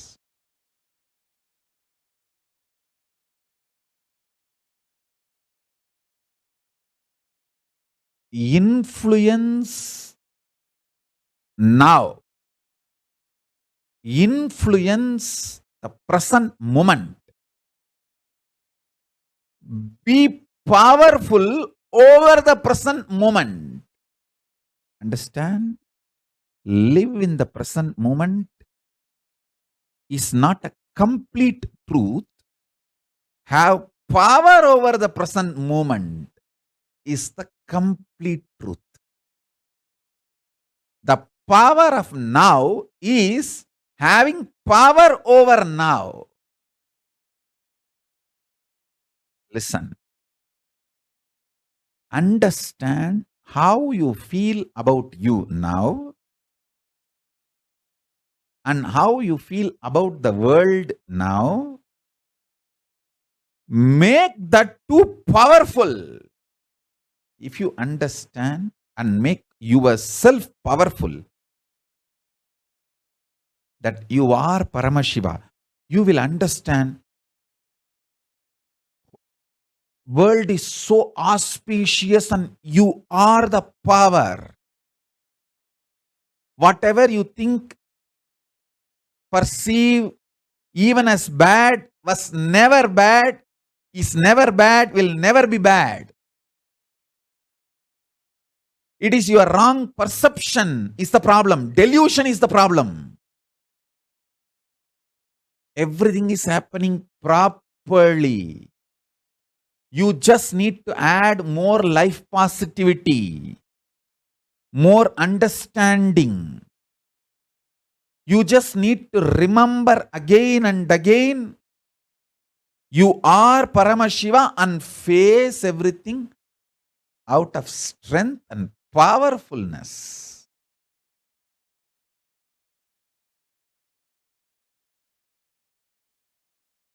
Now, the next truth. Listen.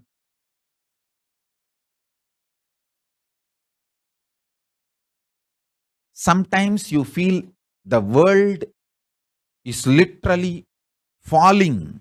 The roof is falling on your head. You are crushed. You are collapsed. The world is just, sky is falling over your head. That is what is reality, and you perceive that as a reality about world, and that reality, that perception about the reality collapses your perception about yourself and you collapse. That is what you call everything is determined, fate, nothing can be done. Sometimes you feel, wow, what I want is happening. So your perception about the world is what I want is happening. And the reality, what I want is happening. Oh, then everything is free will. We have full freedom. Listen. Both are of understanding. determination or free will, both are of understanding. Sometimes when things happen as you want, you feel, oh, life is free will. Sometimes when you feel things are not happening as you want and the roof is collapsing, crashing on your head, and you feel everything is predetermined. Now understand this truth. I'll give you one more example. If you are standing with both the legs, that's the way you experience reality. You raise one leg, that is your freedom. After that, you cannot raise the other leg also. That is determination. So understand, the choices you already made are binding your future freedom possibilities. The choices you already made are binding your future possibilities. This is when you feel whether life is free will or predetermined.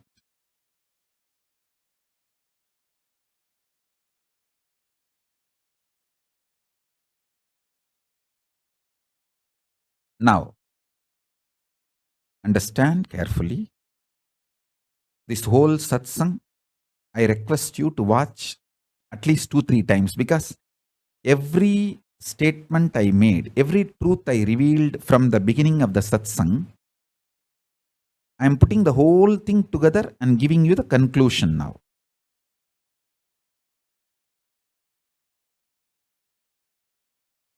When you perceive the happenings of your life is against your will and collapse inside you, the way you perceive the world very negatively, and collapse your own identity about you and lose trust on you, when this happens,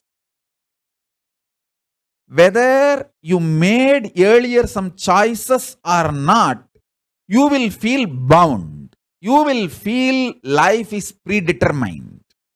There is no free will. Life is unfair, injustice, adharma. It is all just might is right. People who have power, they grab everything. Nothing is right. It's all chaos. There is no order.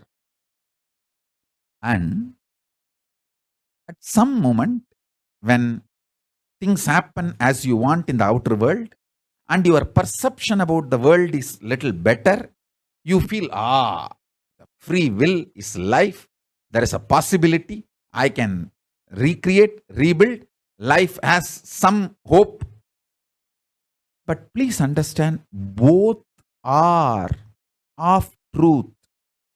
Why even the idea of free will is of truth? Because you feel relieved, hope, because of outer world happening. But the real truth is, if you decide to cognize the truth, you are Paramashiva, Paramatma, ultimate powerfulness, subjectively about you.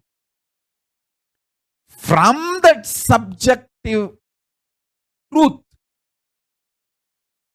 if you understand your perception about the world and impact the world, that is called superdeterminism. Listen. I am answering one of the biggest problem of the world. Vidya, Madhya. Predetermined or free will.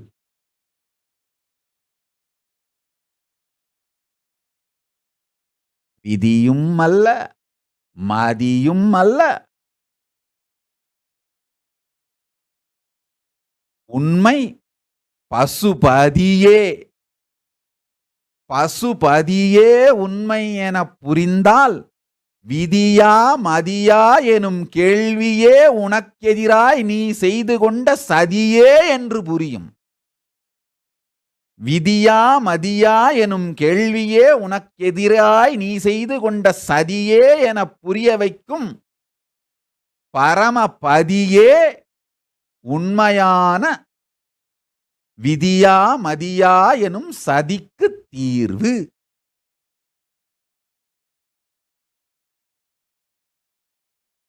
Understand? Whether life is predetermined or free will, the super determinism is the truth. Answer for the question whether life is free will or predetermined is life is super determinism. Neither predetermined nor free will, it is super determinism. Understand? Empowering yourself with the truth, reality. You are Paramashiva. You are the ultimate Paramatma. And from that truth, reality, making your perception about life, and with that strength of your subjective truth about yourself and your subjective experience about the world, impacting the world, the reality is super determinism. This is the real way of existing. This is what I call freedom. Freedom is not choices. Freedom is manifesting the reality you want to manifest. Listen.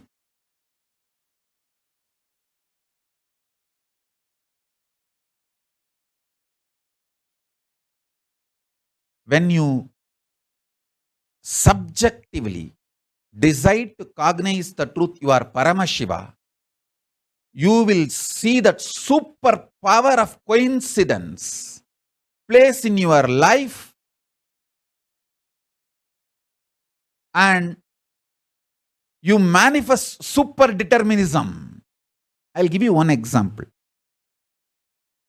For example, Jnanatma has some mood swing. She goes and creeps to Prematma. It's not that if Prematma does not tell me, I will not know. I know what Jnanatma goes through directly, but if Prematma comes and tells me, she becomes very intimate and integrated to me and helps Jnanatma, so I can directly deal and make Jnanatma understand and realize the problems she need to attend. I can support. Listen to this truth. It's not that if Prematma does not tell me, I will not know. But by telling, Prematma has helped me to heal Jnanatma. Otherwise also, I know what goes on, and then I will do cosmically what need to be done. I will attend everyone. I will heal everyone. I will work on everyone. I tell you,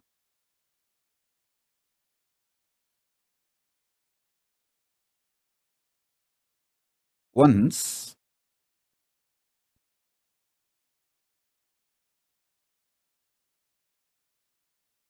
I read a book, Vivekananda's book, where for some reason he makes a statement like even if you apply Vibhuti or Urtobundra all over the body, you will not become great or enlightened, you will not achieve anything. For some reason, he makes this statement in some context. From the young age, I was brought up in a very traditional Shaivite way. And I have read in multiple scriptures, just by applying Bhasma, you will achieve Paramagadi, Shivagadi. And I was that kind of a person. So when I read these words, it hurt me very deeply. I ran to Arunagiri Yogeshwara. That time I was having physical darshan of Arunagiri Yogeshwara. I ran to him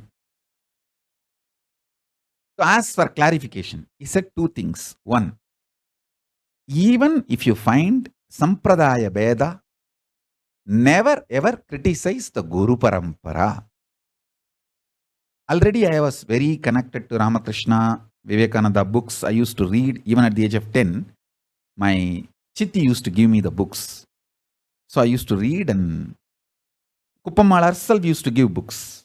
So he made a statement, never criticize Guru Parampara. That's one.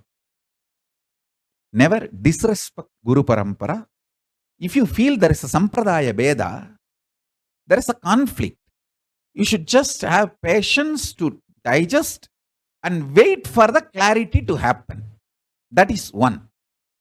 Second, he said, when you are feeling the pain, you should always tell your Guru. He said, you did the best thing. You came and told me.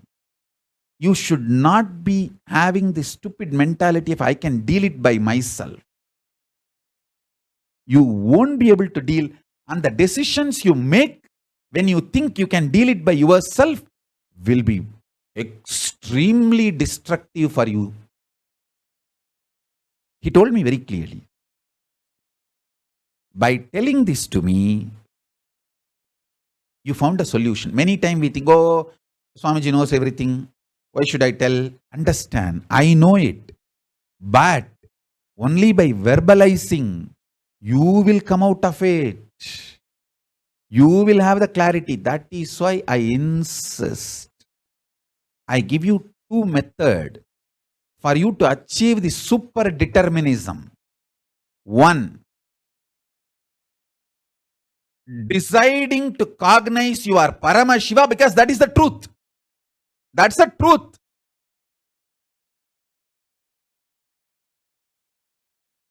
And face your inner space, your perception about life and the life reality itself. With this truth, I am Paramashiva. This is what is having power over now. Life, reality. That's first. Second, always tell everything to your Atmamurti. You can pray, you can cry, you can express your frustration, you can express your joy, you can express your gratitude, you can even fight. Do everything with your Atmalinga and Atmamurti. Everything.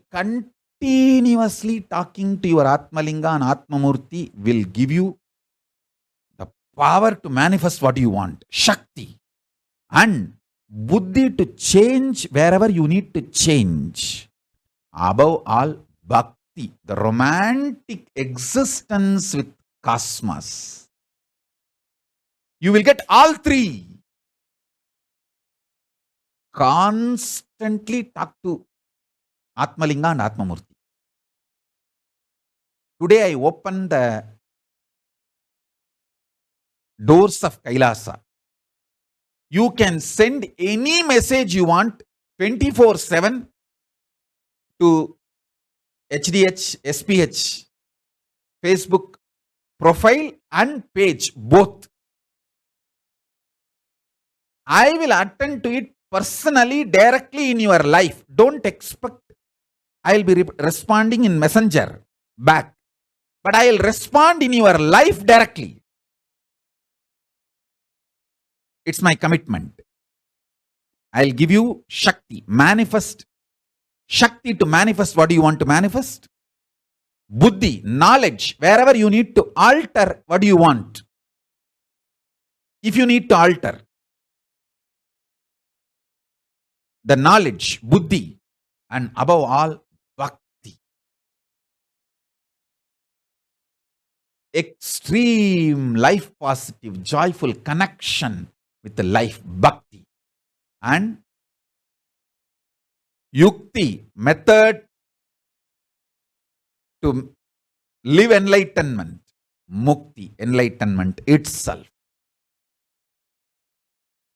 Shakti,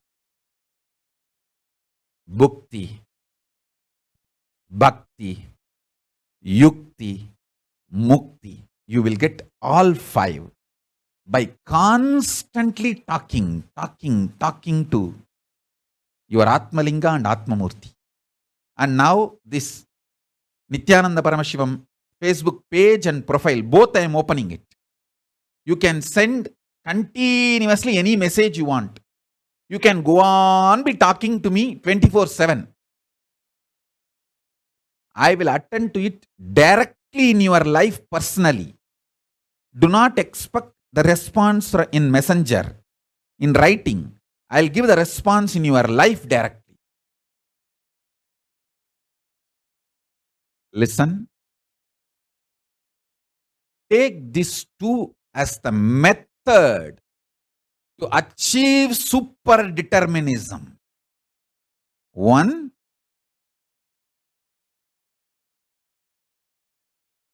decide to come to the powerful conclusion you are Paramashiva because that is the truth.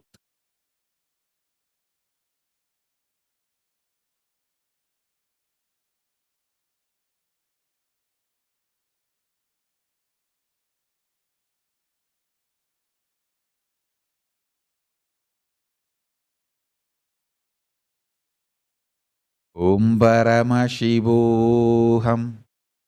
Om Nithyananda Paramashivoham.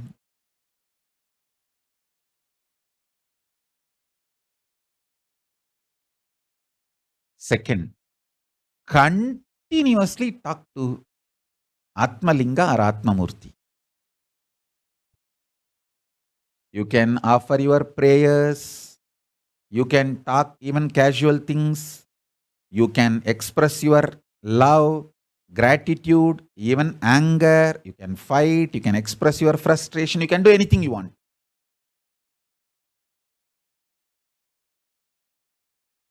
And I commit with you, I will respond to you immediately.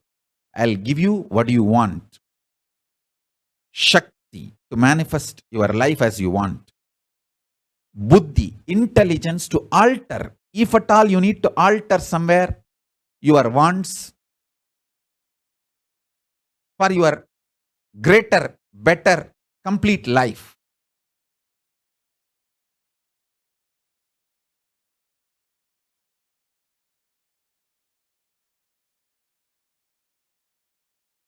And above all, bhakti, a life positive, joyful connection with life, reality, cosmos, with everything, with yourself, with world, with God, everything. And yukti, method to live enlightenment. And mukti, enlightenment itself.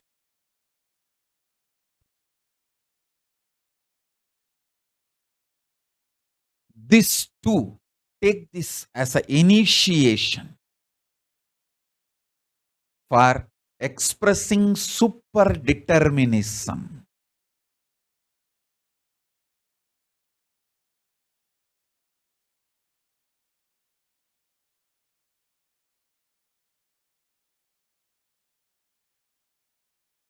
Listen. Listen to the truth.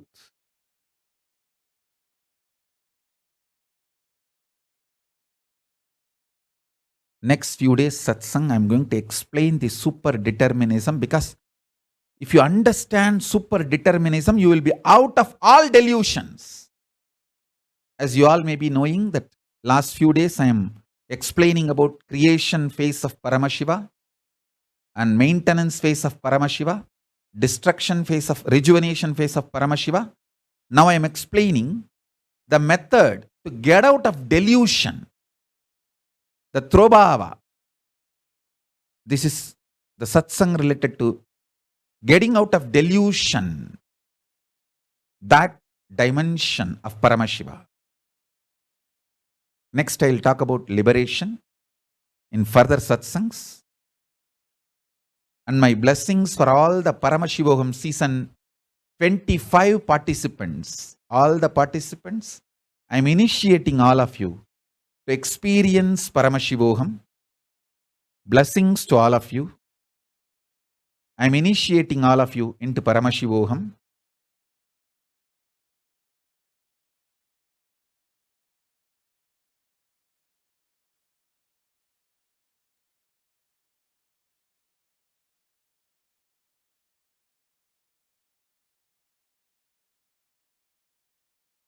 Today, every truth I revealed is independently intelligent and capable enough of giving you enlightenment. I defined what is realization, initiation. First, what is realization? Then, what is initiation? Then, what is super determination?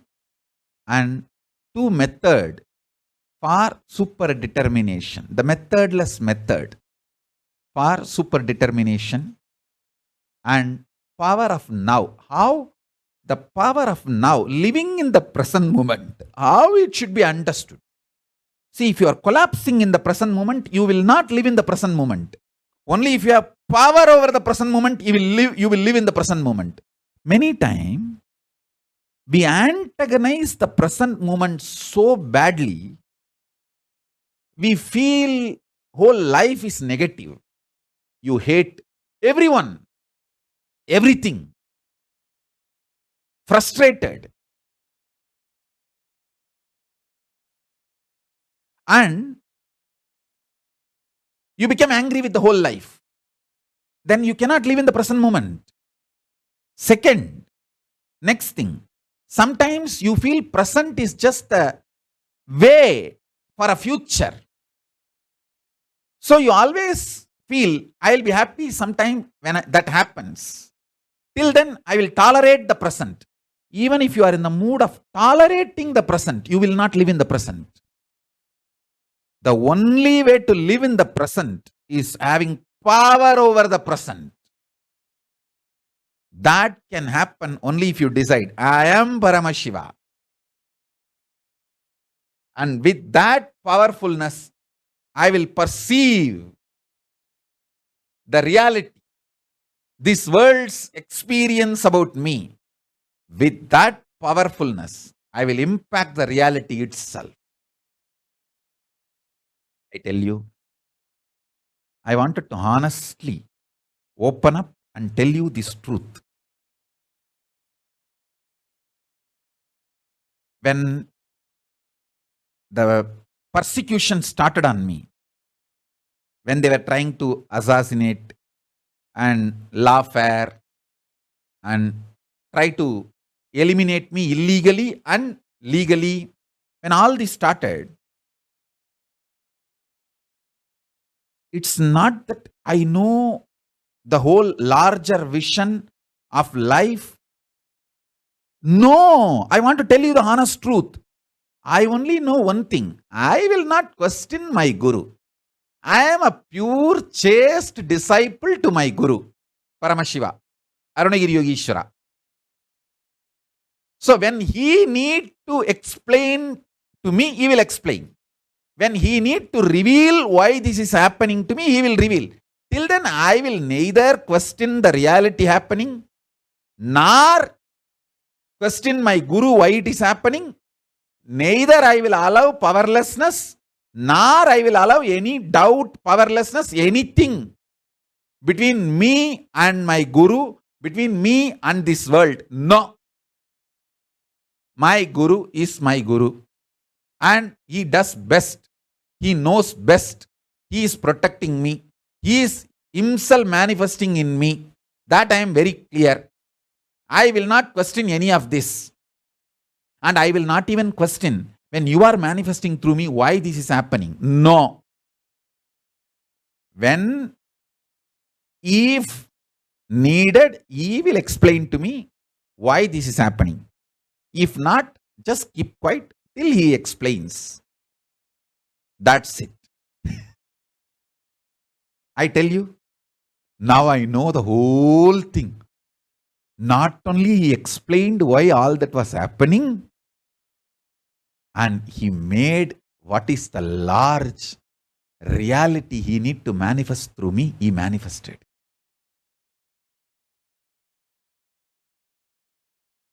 I feel without those so-called attacks and persecution, the real manifestation now Paramashiva is doing, what need to be done, may not have even happened. Who knows?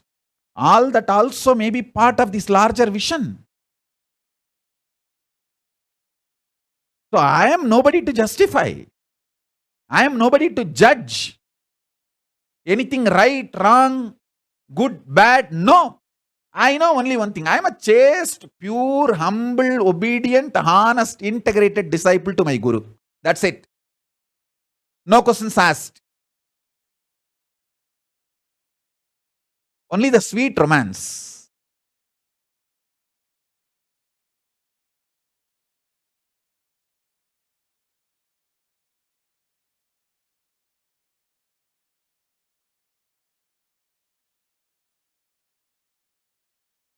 I want to tell you this one thing.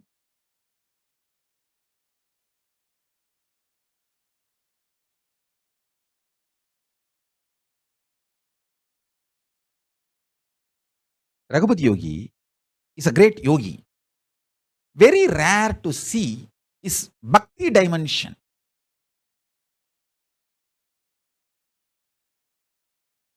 He is very secretive about his devotion, bhakti dimension.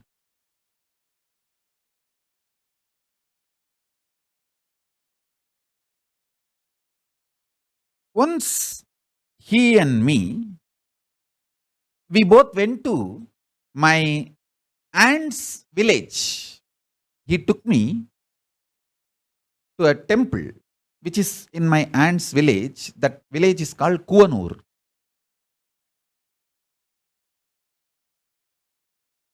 We went to one Vishnu temple. It's called Adi Thiruvarangam. And then another one Shiva temple which is in that village Kuvanur.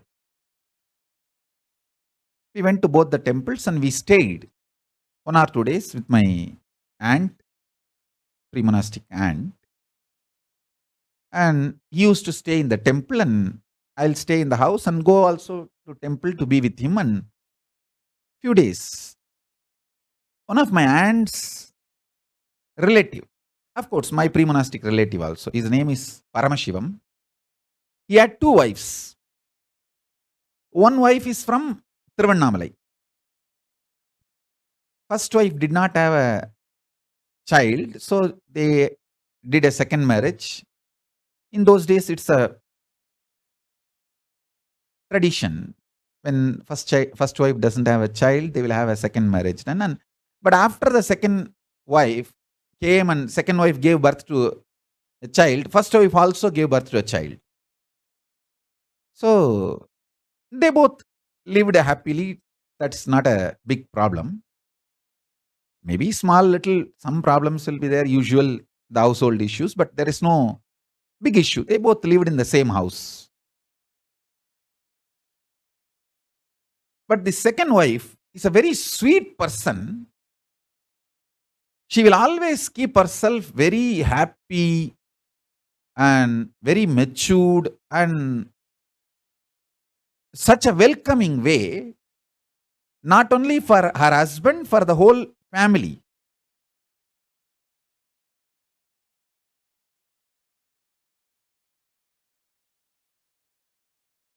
So when we went there, he came to that second wife's house. She gave food for me and my guru and she took care of everyone. After we came to temple, Raghupati Yogi told me, understand how she keeps herself happy, makes everyone feeling welcomed. Keep your heart like that same way for Paramashiva. Always make sure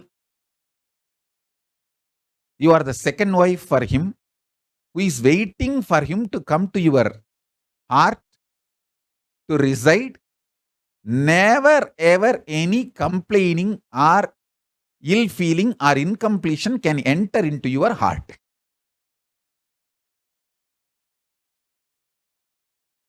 He gave a very beautiful example. It's very rare Raghupati Yogi talks about bhakti because he is a great yogi. I have heard only the teachings of yoga from him. Very rarely I heard the teachings related to bhakti. This was very beautiful and strong instruction. From that time, I always keep myself, my heart, as a space for Paramashiva. When he comes, no questions asked. It's a place where he enjoys. I am in absolute peace, bliss, joy, just to make Paramashiva feel welcomed in my heart. The saucha of the body means cleanliness of the body, hygiene of the body, santosha of the heart, both to invite Paramashiva, welcome Paramashiva, and for him to be happy, blissful.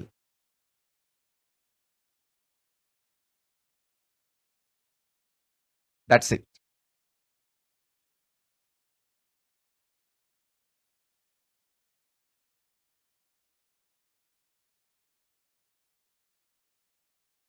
I can say,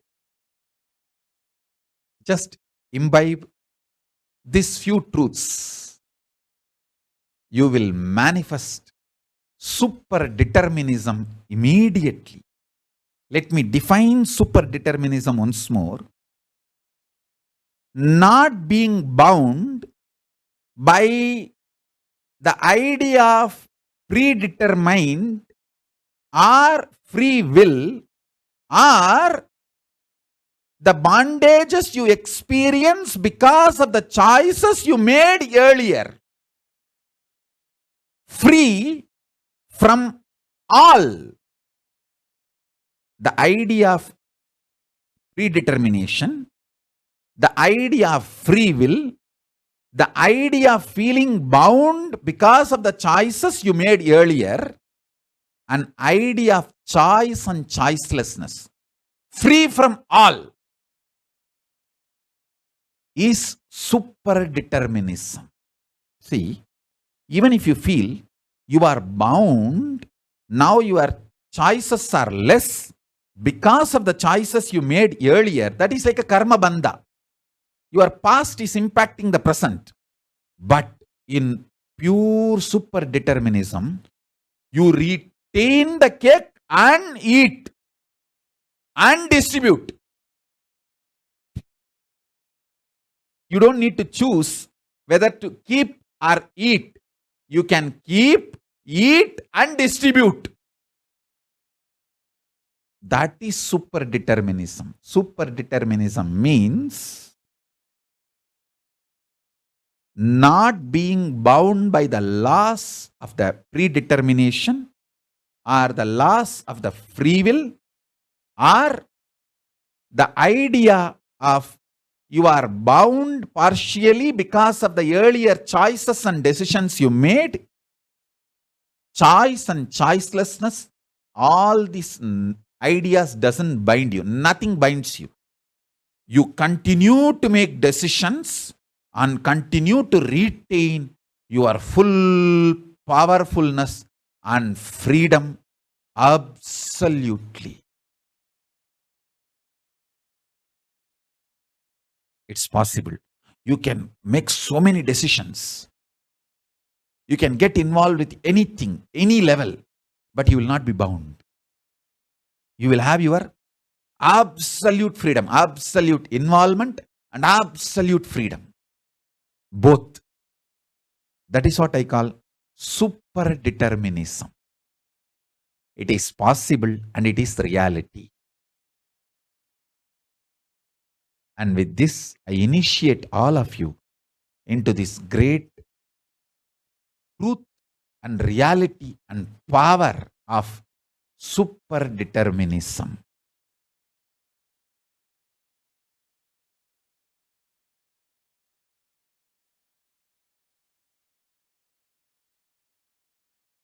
I bless you all. Let's all radiate with integrity, authenticity, responsibility, enriching, causing, living Paramadvaita, Shuddhadvaita Saivam.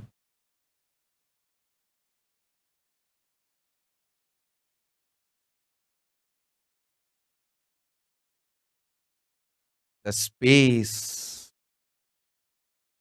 the state, space, powers,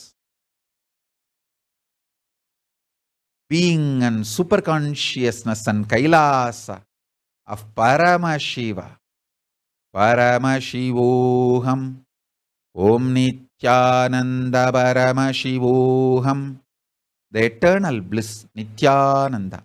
Thank you. Be blissful.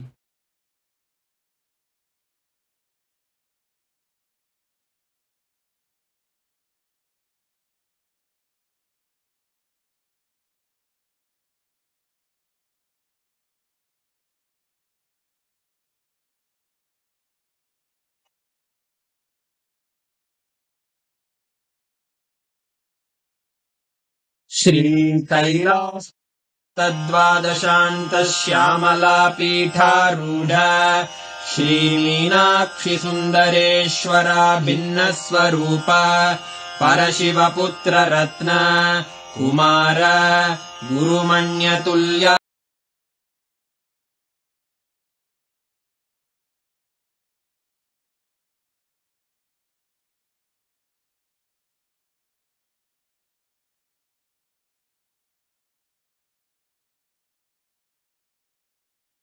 Nithyanandam, Jnanapatati Manual, under the guidance of Supreme Pontiff of Hinduism, Jagadguru Mahasannidhanam, His Divine Holiness, Bhagwan Nithyananda Paramashivam. Let's start with the Sadguru Vandanam. Nithyanandam Paramasukadam Kevalam Jnanamurtim Dvandvatitam Gaganasadasham Tattamasyadi Lakshmyam Ekam Nityam Vimalamachalam Sarvadi Sakshi Bhutam Bhavatitam Trigunarahitam Sadgurum Tam Namami. Let's go through the disclaimers. Security measures. No photography, video, audio recording. Important cautions.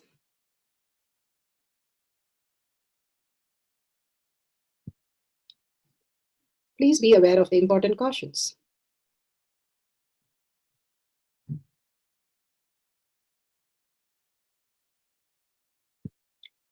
What is power manifestation? Let's hear from Bhagwan himself explaining what is power manifestation. All the 25 states of consciousness, when they happen in you, due to your chemicals and hormones ups and downs, it is powerlessness. When it happens in you, out of your free will and consciousness, it is powerfulness. That's all. When you fall into sleep, it is powerlessness. When you enter into sleep, it is powerfulness. When you fall into dream, it is powerlessness. When you decide to dream, it is powerfulness. So I have added the ultimate powerfulness, Turiyatita, in your whole being and doing. Manifest all the powers. Understand, power manifestation is nothing but cognitive shift. It is not work. It is cognitive shift. Understand? It is just cognitive shift. It's not work. Work is a 4-letter word. Power manifestation is cognitive shift. Playing with life. Playing with being alive. Static matter. beautifully Bhagavan explained what is power manifestation. This is becoming alive. Everything deciding as you want, becoming the kalpatru of your life, becoming the new species. It's a science because millions have experienced that, and each one of you can experience that, the superconscious breakthrough. Beyond the free will, beyond the predetermined, there exists a space, Bhagavan says, conscious sovereignty as your existential reality. The science of power manifestation is authentic, time-tested, scientific, and foolproof. The pramanas give us the cognitive shift just by listening to it beyond your logical mind, your logical thinking mind, which dissolves into Paramashiva. You can experience the higher states of reality. The Shastra Pramana, the eternal, unchangeable truth revealed in the source scriptures as Vedas and Agamas. Apta Pramana, the experience of the results of the Aptas, who are the Rishis, Munis, Ganas, Nainamas, Alvars, Siddhas, Yoginis, Yogis, even emperors, Grahasthas, Rudrakanyas, Rudras, all of them are authority of Hinduism, manifesting the powers of Paramashiva. Bhagavan Paramashiva has beautifully manifested in each one of them as the existential reality, as conscious sovereignty. Atma Pramana, account of His Divine Holiness, Bhagavan Nithyananda Paramashivam, this millennium Savada's personal experience of our manifestation, Bhagavan's very own Leela to showcase how a cognitive shift can give a superconscious breakthrough, manifesting the powers of Paramashiva. Shakshi Pramana, the experience of the millions of disciple devotees, followers all around the world, initiated by Bhagavan into the science of power manifestation. Bhagavan beautifully says, whoever comes to the Kailash courtyard, I myself will be more present than them, manifesting through each one of them as a superconscious breakthrough, making them manifest all the powers of Paramashiva. When they feel in the oneness with Paramashiva, the Pratyaksha Pramana, the scientific study measuring the effect of being in the enlightened state. Clearly it states when you're doing power manifestation, the tapas Bhagavan calls it, your brain goes into the no thought zone and the prefrontal cortex becomes so vivid and clear, the command center in your brain, which starts functioning in its fullness, manifesting the discovery, the invention, bliss, and all the abundance, healing, and more that happens in our body and the reality that we can experience. For the power of clairvoyance, let's go to the Shastra Pramana, the scriptural reference. The scriptural reference is from the Shiva Samhita. Shiva Samhita 5.8384. Panchama Patla by Ishvara.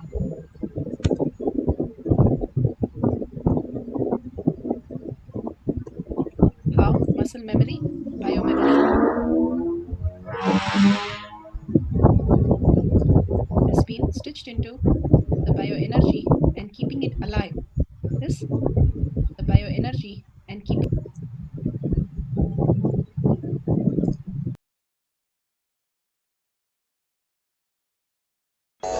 This Shastra Pramana is taken from the Shiva Samhita 5.83.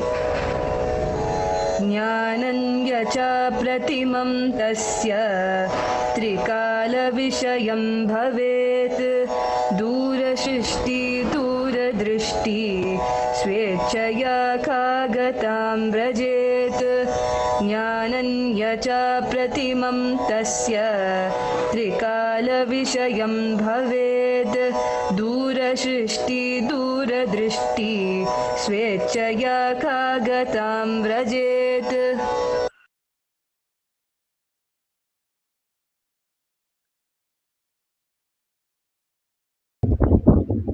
Bhagavan Paramashiva says so beautiful in this Shiva Samhita 5.8384. He says, he gets immeasurable experience, knowledge, knows the past, present, future, time, has the Dura Drishti and Dura Shrishti, the power to experience clairvoyance at a very distance, which is 7 times your height. If you can use any of your senses and you can experience something, you have the power of clairvoyance. And beautifully Bhagavan says, past, present, future here. Bhagavan explained so beautiful how we always are waiting to judge or decide things and perceive and create our identities from the outer world.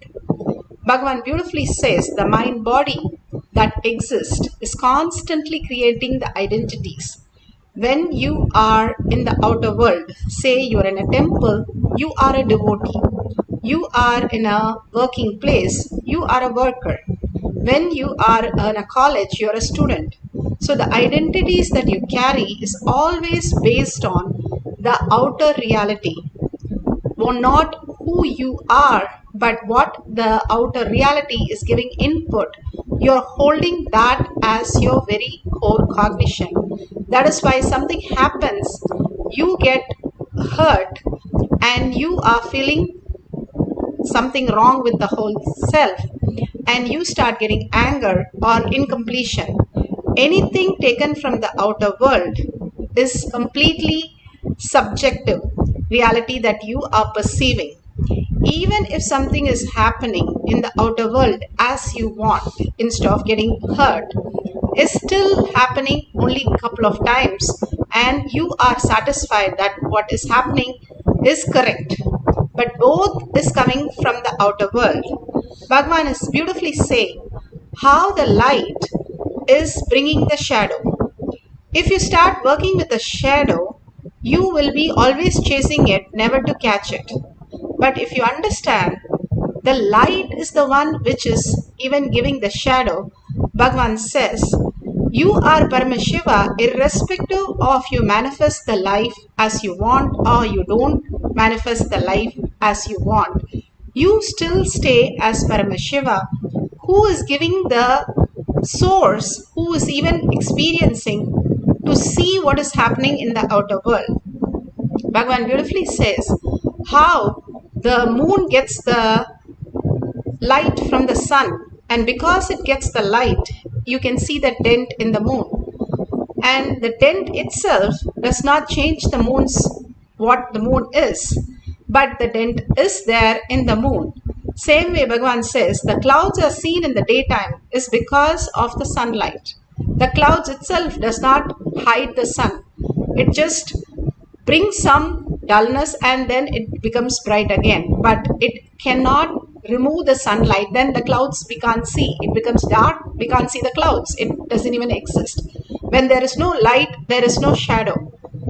All that Bhagavan is trying to give us is do not make any conclusion, any decisions from the what is happening in the outer world, even if something happens as you want. Rather, go to the self, who you are is an experiencer of the good and the bad and the reality, and whatever is happening in the outer world is through the consciousness you are experiencing the whole thing. Once Swami Vivekananda asked Ramana Maharshi, Ramakrishna Paramahamsa, whether he has seen God. And Ramakrishna Paramahamsa says, I see God more alive than you. And once somebody asked Swami Vivekananda, have you seen God? And beautifully Vivekananda answers, only through God I can even see you. It is only through consciousness, Bhagavan says, we can even understand what's going on or perceive what's going on or experience in any of the senses. Even for our senses to become alive, we need first the consciousness to experience through our senses as our reality. Even the senses what we experience in a dead body has no meaning. It is because of the consciousness, because I am Paramashiva, I am even experiencing the senses. The very core, we are consciousness. And because I am consciousness, because I am Paramashiva, if I am able to do a bend my body, I can bend anything. If I can create something in my body, in the microcosm, that I can simply create in the macrocosm. How Bhagavan beautifully says, that if you have command over nature is nothing but in our body, if you are having command over the hormones, and If we have, that is how the great Siddhas were able to manifest all the powers, the chastity they held in the inner space. The power of how you have the inner space, Paramashiva resides more vibrant in you and more alive in you, manifesting the powers of Paramashiva. That is why Bhagavan speaks on the bhakti. When you have the pure space that Paramashiva is real, he is waiting to manifest through me more than even what I think of manifesting. If you understand, that is what happens in Kailash Courtyard. He is more waiting to manifest in each of the balasans, seeing the joy that each of his kids are manifesting. Such a beautiful space to experience. Like a mother is waiting to see the child grow and child to experience and child to walk and talk more than the child itself. Likewise, Bhagavan is waiting for each one of us to flower into the ultimate. And all we need to do is understand we are ultimate. Each of the great happening again and again shows us we are ultimate. And just to prove us again and again, these power manifestation, these workshops are given to us to show that we are ultimate. Beautifully, up the pramana of Krishna's Leela, where he plays the Leela of whenever his mom wanted to see what is in his mouth, Yashoda was able to see the whole Brahmanda, the macrocosm, and she was just into that and she would be in complete bliss.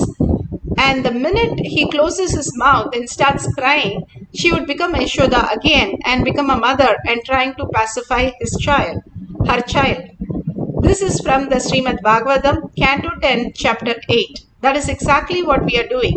When we are in oneness with Paramashiva, we are in complete bliss. So much of love, so much of oneness, so much of surrendering the identity to experience the ultimate. But the minute outer world something goes wrong, we again get caught in the cycle of whatever we are making again and again decision from the outer world context and deluding ourselves. Instead, having the completion, Paramashiva is showing us everything for us to expand more and more into the conscious space. And he will take care of everything that he is taking care right now, the whole universe. Simply surrendering to him will make the reality happen much more real and much more auspiciousness, much more blissful. Bhagavan beautifully explains here of how the Ribu Gita was sung by this village lady while she was churning the butter from the milk, from the buttermilk, and how he was experiencing 2.5 days of samadhi. Bhagavan beautifully narrates in front of him and looking at his grace. Actually, he's an elderly person. You can never understand the kind of a grace his body radiates. Just with one lion cloth and one small towel, he will be sitting and staring at that Arunachala hill. The samadhi can be seen with the eyes. I can say, looking at the master's form when he is in samadhi is literally like a drinking samadhi through eyes. Drinking samadhi through eyes. That is a word I'll use. Drinking samadhi through eyes. So I was just drinking samadhi through my eyes in front of him. The elderly lady brought a little butter that day and he took a little and put it in the mouth. And very unexpectedly, he took a little and put it in my mouth also. I just took it and he directly fed with his own hand, putting it in my mouth. I just took it and then could not understand. I was staring at him. Why he did this? Because he was not the kind of a person who does this kind of a physically expressing love. He's not that kind of person. Arunagiri Yogeshwara was that kind of person. Hugging or physically feeding, the touching through body showing the love and feeling connection. Arunagiri Yogeshwara was that kind of person. But Annamalai Swami is not that kind of person. He's a kind of a dry Vedanti. No physical gestures to demonstrate love. No physical way of demonstrating love. So I was wondering, what is going on? He himself started telling, hey, in Tamil he said, Ribugida Kadanji kondu vara amrutamada idu, means that lady who makes butter, while she is churning, she chants Ribugita constantly and makes that butter. Because of that, it has become nectar.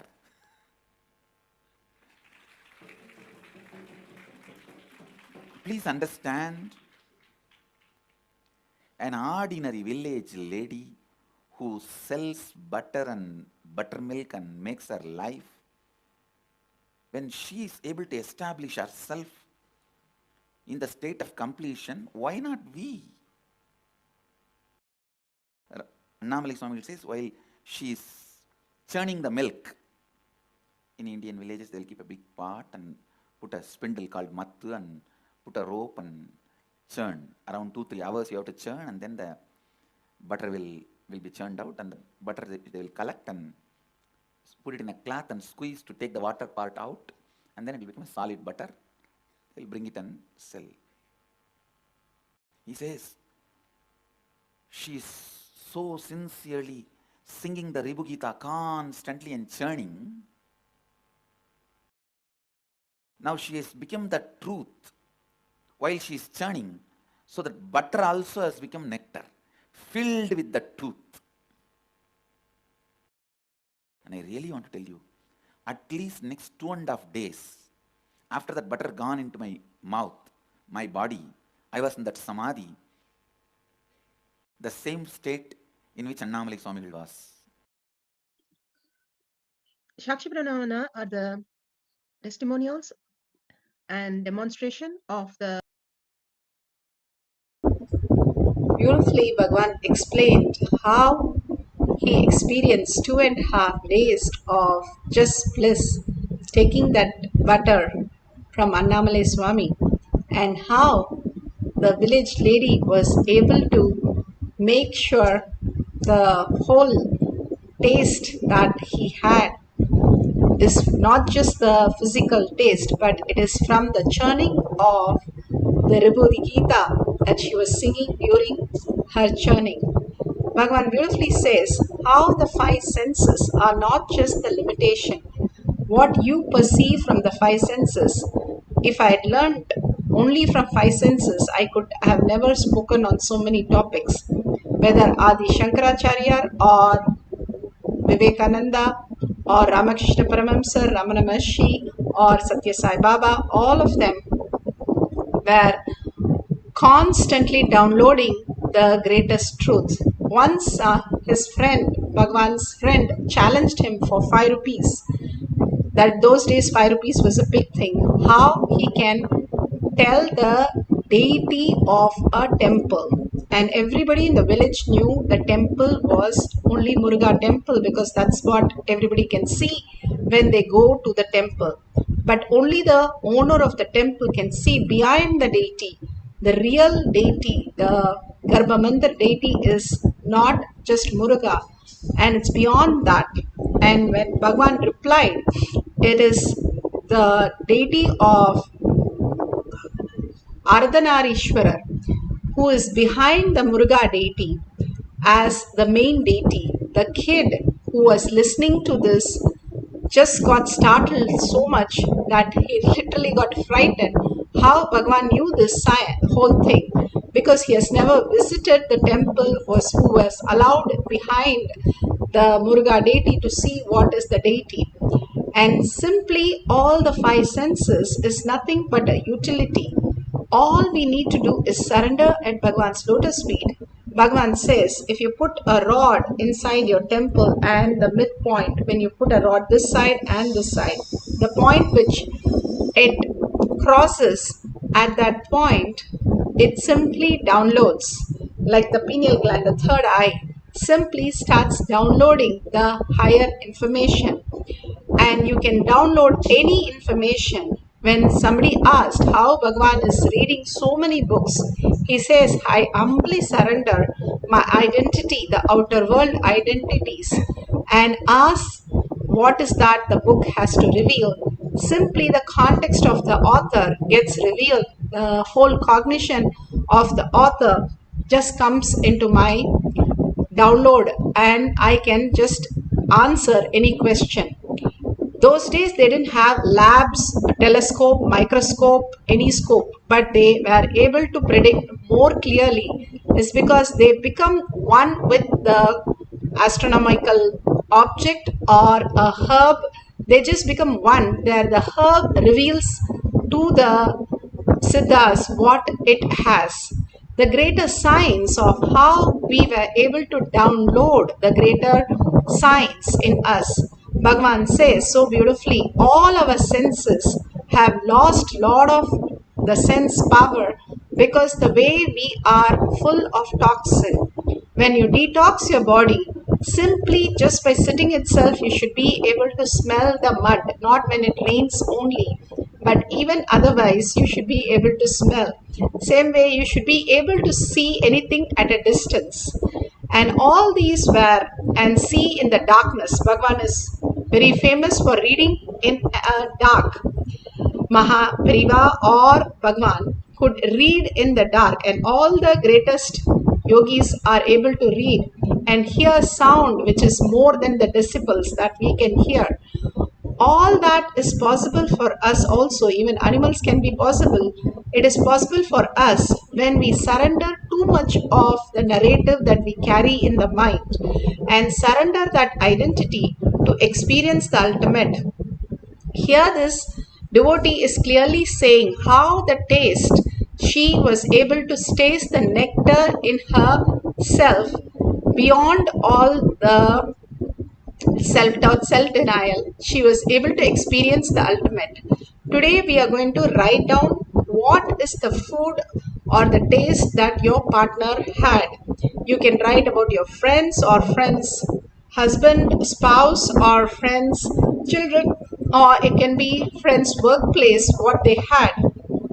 And simply you can write down and call them and verify at the end of the session. We'll have 2 cycles, so you can write few names now, and the second cycle you can write few more names.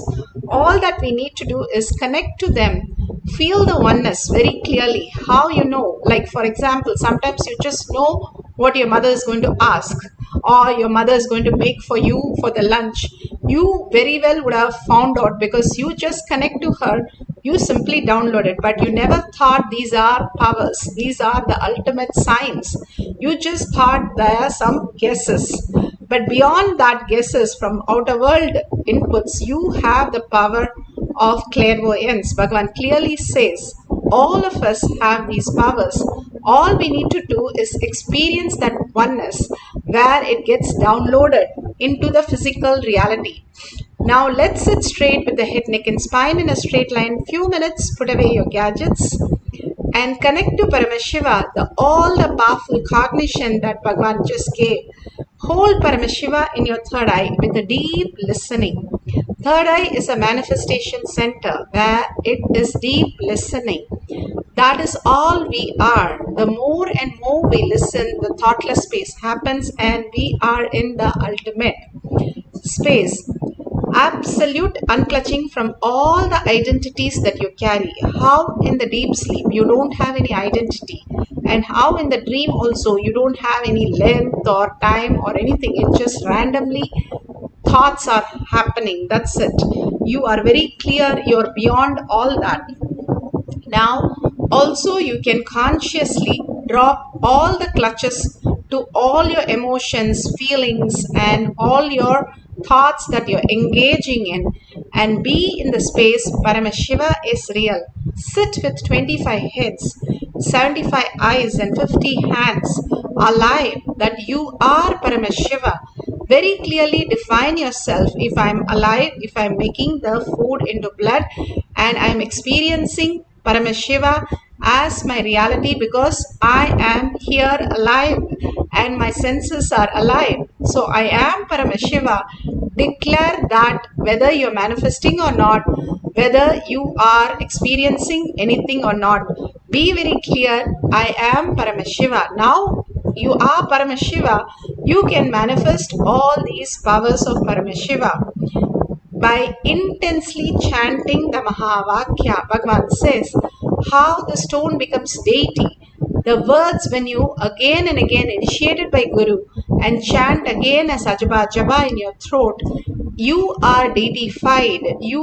It becomes mantra, and simply you become deified. The purified space that you can experience by chanting the Mahavakya again and again and again. Rama Nama is more powerful than Rama, where Hanuman flies across the ocean with chanting the Rama Nama, while Rama himself works on the bridges. Bhagavan says Rama Nama is so powerful that Valmiki was able to narrate the whole Ramayana, and Rama himself comes down to enact the whole thing. So the power of the Rama Nama, the mantra that Guru initiates, you can experience the ultimate. Just the mind has to settle in the space of oneness with Paramashiva with deep gratitude, deep love and earning. When you're in deep love, that's what Bhagavan says, the purified space inside your heart, inside your inner space. When you're in deep love, nothing matters. Same way, when you are in deep love with your Guru, simply you disappear into the Guru and experience the ultimate. All we are going to do is chant the Mahavakya, deeply surrendering ourselves again and again to Bhagavan's lotus feet, disappearing, dissolving into Him with a deep listening. So let's start chanting the Mahavakya to manifest the power of clairvoyance, identifying the distance taste. Paramashivoham Om Nithyananda Paramashivoham Om Nithyananda Paramashivoham Om Nithyananda Paramashivoham Nithyananda Paramashivoham Om Nithyananda Paramashivoham Om Nithyananda Paramashivoham Om Nithyananda Paramashivoham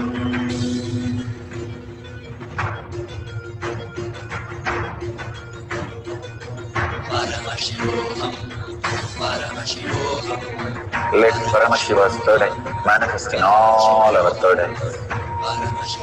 Let the Amrita-pur, let the Varni open up, manifest in all of us.